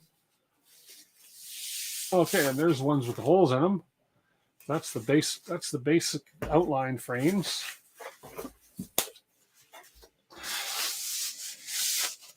There we go.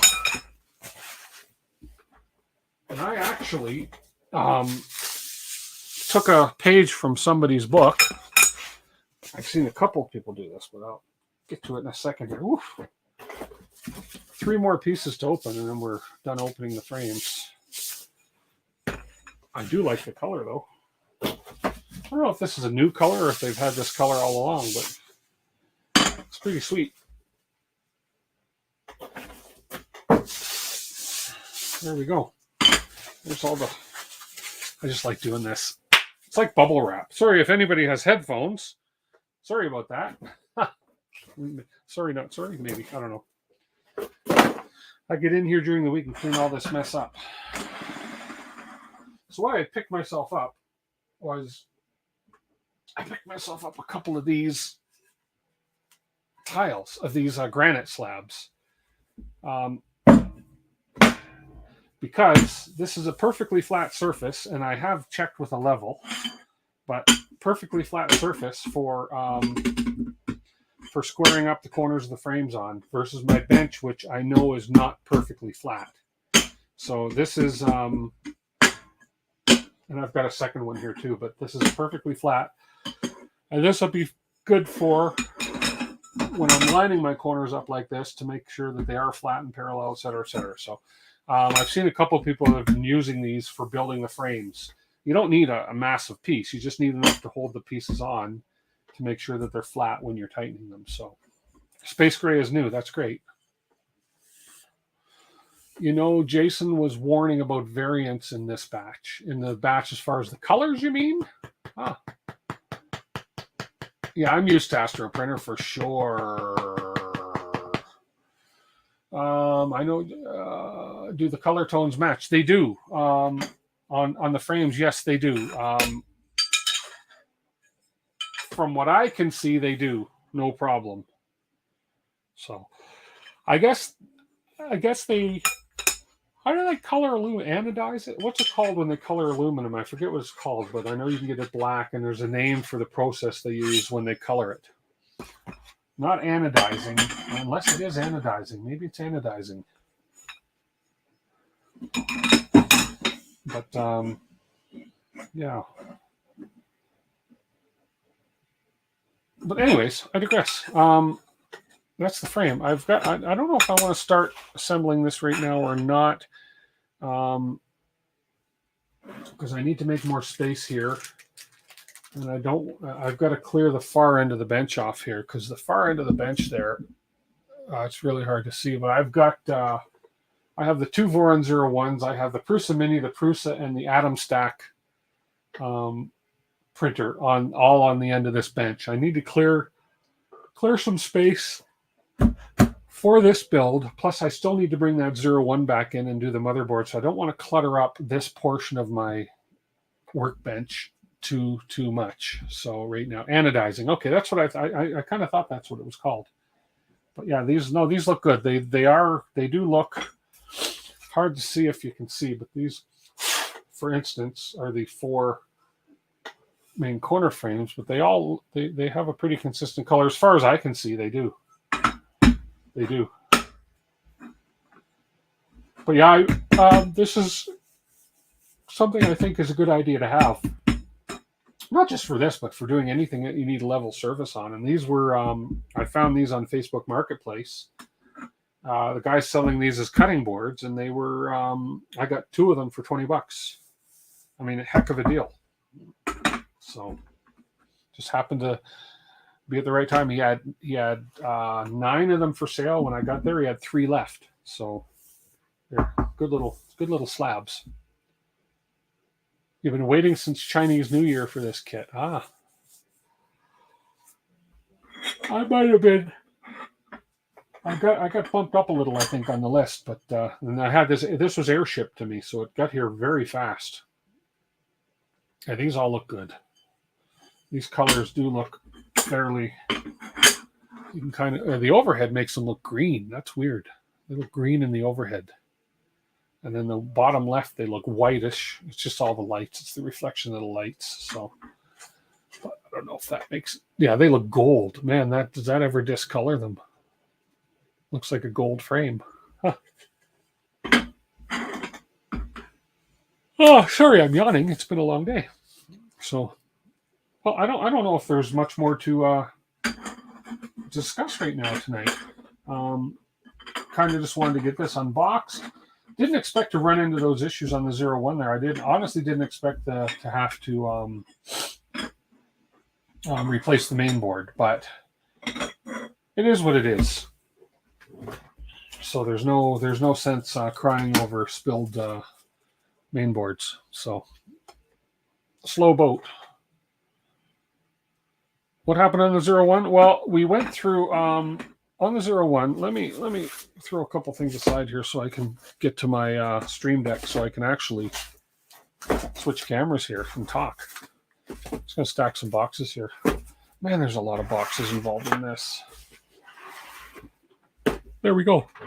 So, as I finish yawning, on the 01, been putting an umbilical system on it, starting yesterday. So as you know, we had some issues with the fans. So 4 fans were blowing. Okay, these are going to the fan graveyard. I don't even know if these are fixable or even worth fixing for $4 a piece. Probably not worth fixing or even looking at. Probably not even fixable. Anyways, 4 fans were blowing. It's okay. I have 6 now. My supplier brought me some replacement fans. There's 6 of them now. But anyways, what's happening now? Everything's working. Making a fort. Yes, I am. Everything's working fine right now. The fans are all working, and the issue was there was an issue with the it was the wiring between because you have wiring going from the hot end to the daughter board to the umbilical board to the main board. So you're having 1, 2, 3 steps of wire, and with the fans, you obviously have to make sure that the polarity is correct. Well, there was an issue with the polarity on the umbilical board. One of the fan ports is plus minus. The other one is minus plus, which why they didn't keep it consistently to plus. Anyways, doesn't matter. One of the wires that my supplier had given me was wired wrong. I just plugged it in assuming it was right. I didn't even check. So that's kind of what happened. And now that I found that out, it's all wired correctly. The umbilical's in place. excuse me, umbilical's in place, but now when you turn the printer on, the part cooling fans are on constantly. So we checked the fact that it was that the firmware or that the printer config file was pointing to the proper connection on the board, which it was. We unplugged everything else, confirmed. We plugged a fan directly into the board, confirmed that it was still coming on full time. Couldn't go into the Clipper. We couldn't shut the fan off. It wouldn't shut off. It was just constantly on. So it was suggested in the chat from a few people that it could be the MOSFET. Maybe when the fans were blowing when they were the wrong polarity, it caused an issue and blew the MOSFET, which I didn't know until tonight, that the MOSFET is what's going to control the on-off signal to the fan from the firmware. So you tell the fan to go to 0, the MOSFET says, hey, turn the fan off, boom, and it's done. So the long story short, which is probably too late for that, is that it's a $55 main board. So we're going to replace the main board in hopes that that is the issue. If that's not the issue, then there's bigger issues to find, but that's got to be the issue because it's the only consistent. That's our theory. Yes, there you go, Duff. That's our theory. But and if it's not the main board, I have a spare main board which can be used for something else because it's a decent little main board. So yeah, that's kind of where we're at with that. There's nothing else. Oh, I gotta stop yawning or I gotta quit my stream. There's nothing else that I can think of in my limited knowledge, and there's a lot of people on here that are little smarter than me when it comes to this particular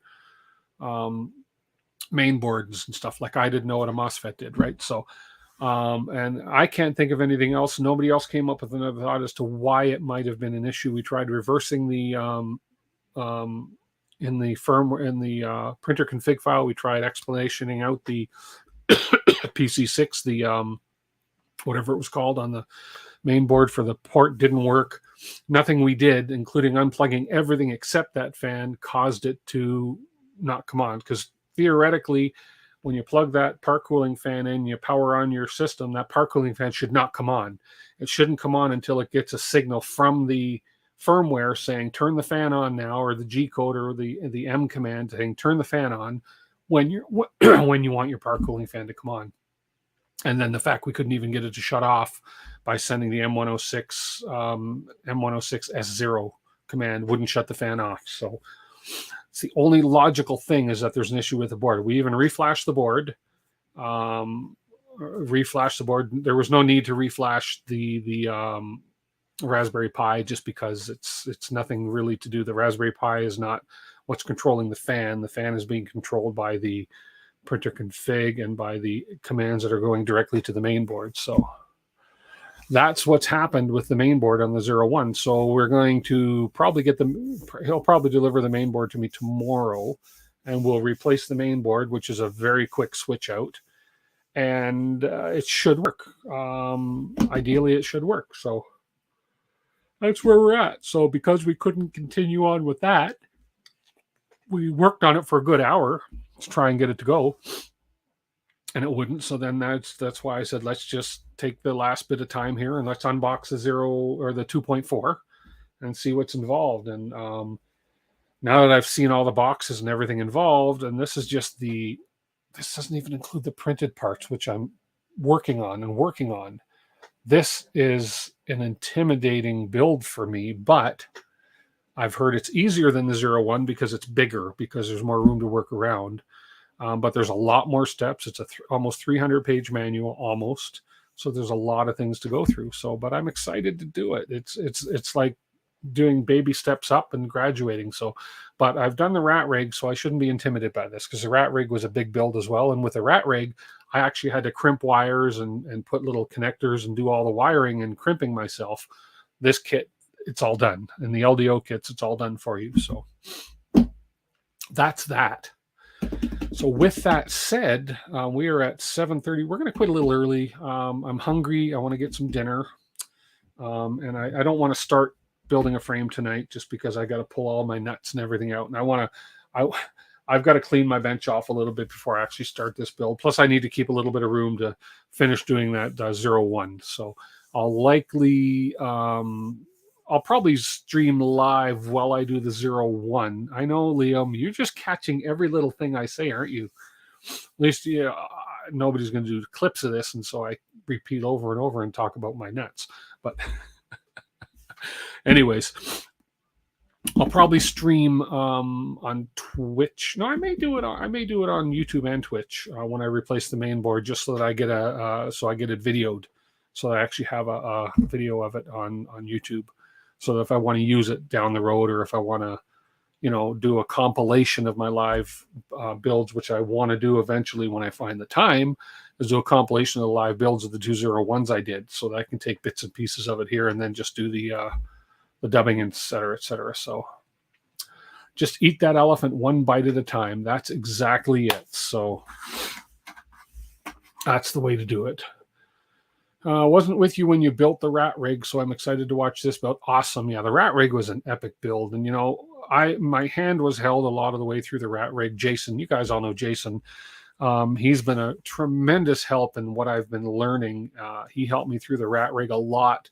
He introduced me to basically introduced me to how to work around Clipper, how to get into Clipper, how to install all the the mainsail, the Moonraker, which I always thought was just a James Bond movie, but now I know better. And so he's been a great help, and he was a help on the first 01. And then on this 01, I was actually able to get everything going up and running on my own, which I'm quite happy about. It means I'm learning.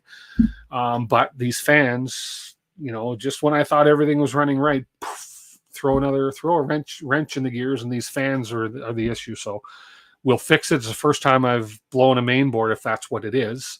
And I can see that happening because 4 fans were blown. So it only makes sense that something would have gone pop on the main board. So there we go. It should be a fun build. It's going to be great. I had a time frame for it. I don't think I'm going to be able to meet that time frame. I'm not going to rush the build, and I want to do the build live. Part of the whole deal I have with LDO, Jason at LDO, who is partially sponsoring this build, is that I want to talk about LDO and how good their kits are. I've been really happy with their kits. I have not tried other kits, but from what I understand, I saw something the other day. It was on the Voron site. Somebody had issues with the motors, with the shaft shearing right off the motors. Then I learned that there are third-party motors that are actually putting LDO brand and Prusa branding on their motors when they're not actually those companies' motors. So, for me, I'm all about you get what you pay for type thing. I'm not being paid to promote them or anything. It's just that they're the first kits that I've gotten, and I've had really good luck with them. So that's why I'm talking about them so much, because I'm quite happy with what I've done so far. And I know as far as the motors go, they're probably the best motors in the industry. So the linear rails, I've heard there's better, but I've had no problems with these ones and so forth. So anyways, that's all here and there. It's safe to say LDO is a premium kit. Yeah, for sure. Yeah. You probably pay a little bit more for it, but look at all the time it's saving, other than with my umbilical kit, because I had to do the wiring on that. But if you just build the kits, look at all the time you're saving on just the wiring alone and preparing the wires. You don't have to buy your wires, you don't have to crimp your wires, you don't have to worry about the lengths, et cetera, et cetera. It's all done, everything you need. So including the they've provided the LEDs, all sorts of extras. The clippy, I think it's called, the clippy thing, clip, whatever. Anyways, yeah. Yeah, Clipper, it was intimidating. I was one of these guys that said, I'm no interest in Clipper. I mean, I'm happy with my Crealities and the firmware that comes with that, the Marlin and all that. And then once I got a taste of Clipper, it's like, ooh, I drank that Kool-Aid, and I quite like it now. It's a bitch to get up and running. In some instances, like it was a bitch to get up and running on this one that we're having the issues right now with the fans. But I Googled the issue I was having, I found, and it turned out that I just had to go into the Raspberry Pi, and I had to do something to do with Linux. I don't even remember the command, but as soon as I did the things that I read there, boom, up came the Clipper window, and it was all good. We were off to the races. So, yeah. There are better motors out there, but you're not losing your shirt with these. That bang for your buck is great. That's awesome. Yeah, for sure. There's always better of something. But again, it's what you want to pay for. So yeah. Okay, yeah, this will be a great build. I'm going to just call it quits right now. Go get something to eat, and I thank everybody for hanging out with me. Very much appreciated. We'll catch you guys through the week and next week to hopefully next Sunday we're going to start we may do a test print on the 01, but then we will start the build on the 2.4 next Sunday. So this is going to be an exciting build. And if you think it's taking long, it's because I only want to do it live. I'm going to try not to do any of the building in between streams because I've given up the fact that I can get this done for the deadline I was hoping to in July. Because it is such a big build, and I don't want to rush it. I don't want to rush it at all. I want it to be done, and I want it to be done properly. So that's what we'll do. So listen, until I see you guys next Sunday live, we'll see you through the week. Some of you guys will be on, but all my regulars will be here next Sunday, and I appreciate you watching. Everybody have a safe week, and blessings to everybody. Take care. We'll catch you guys next time. Bye for now.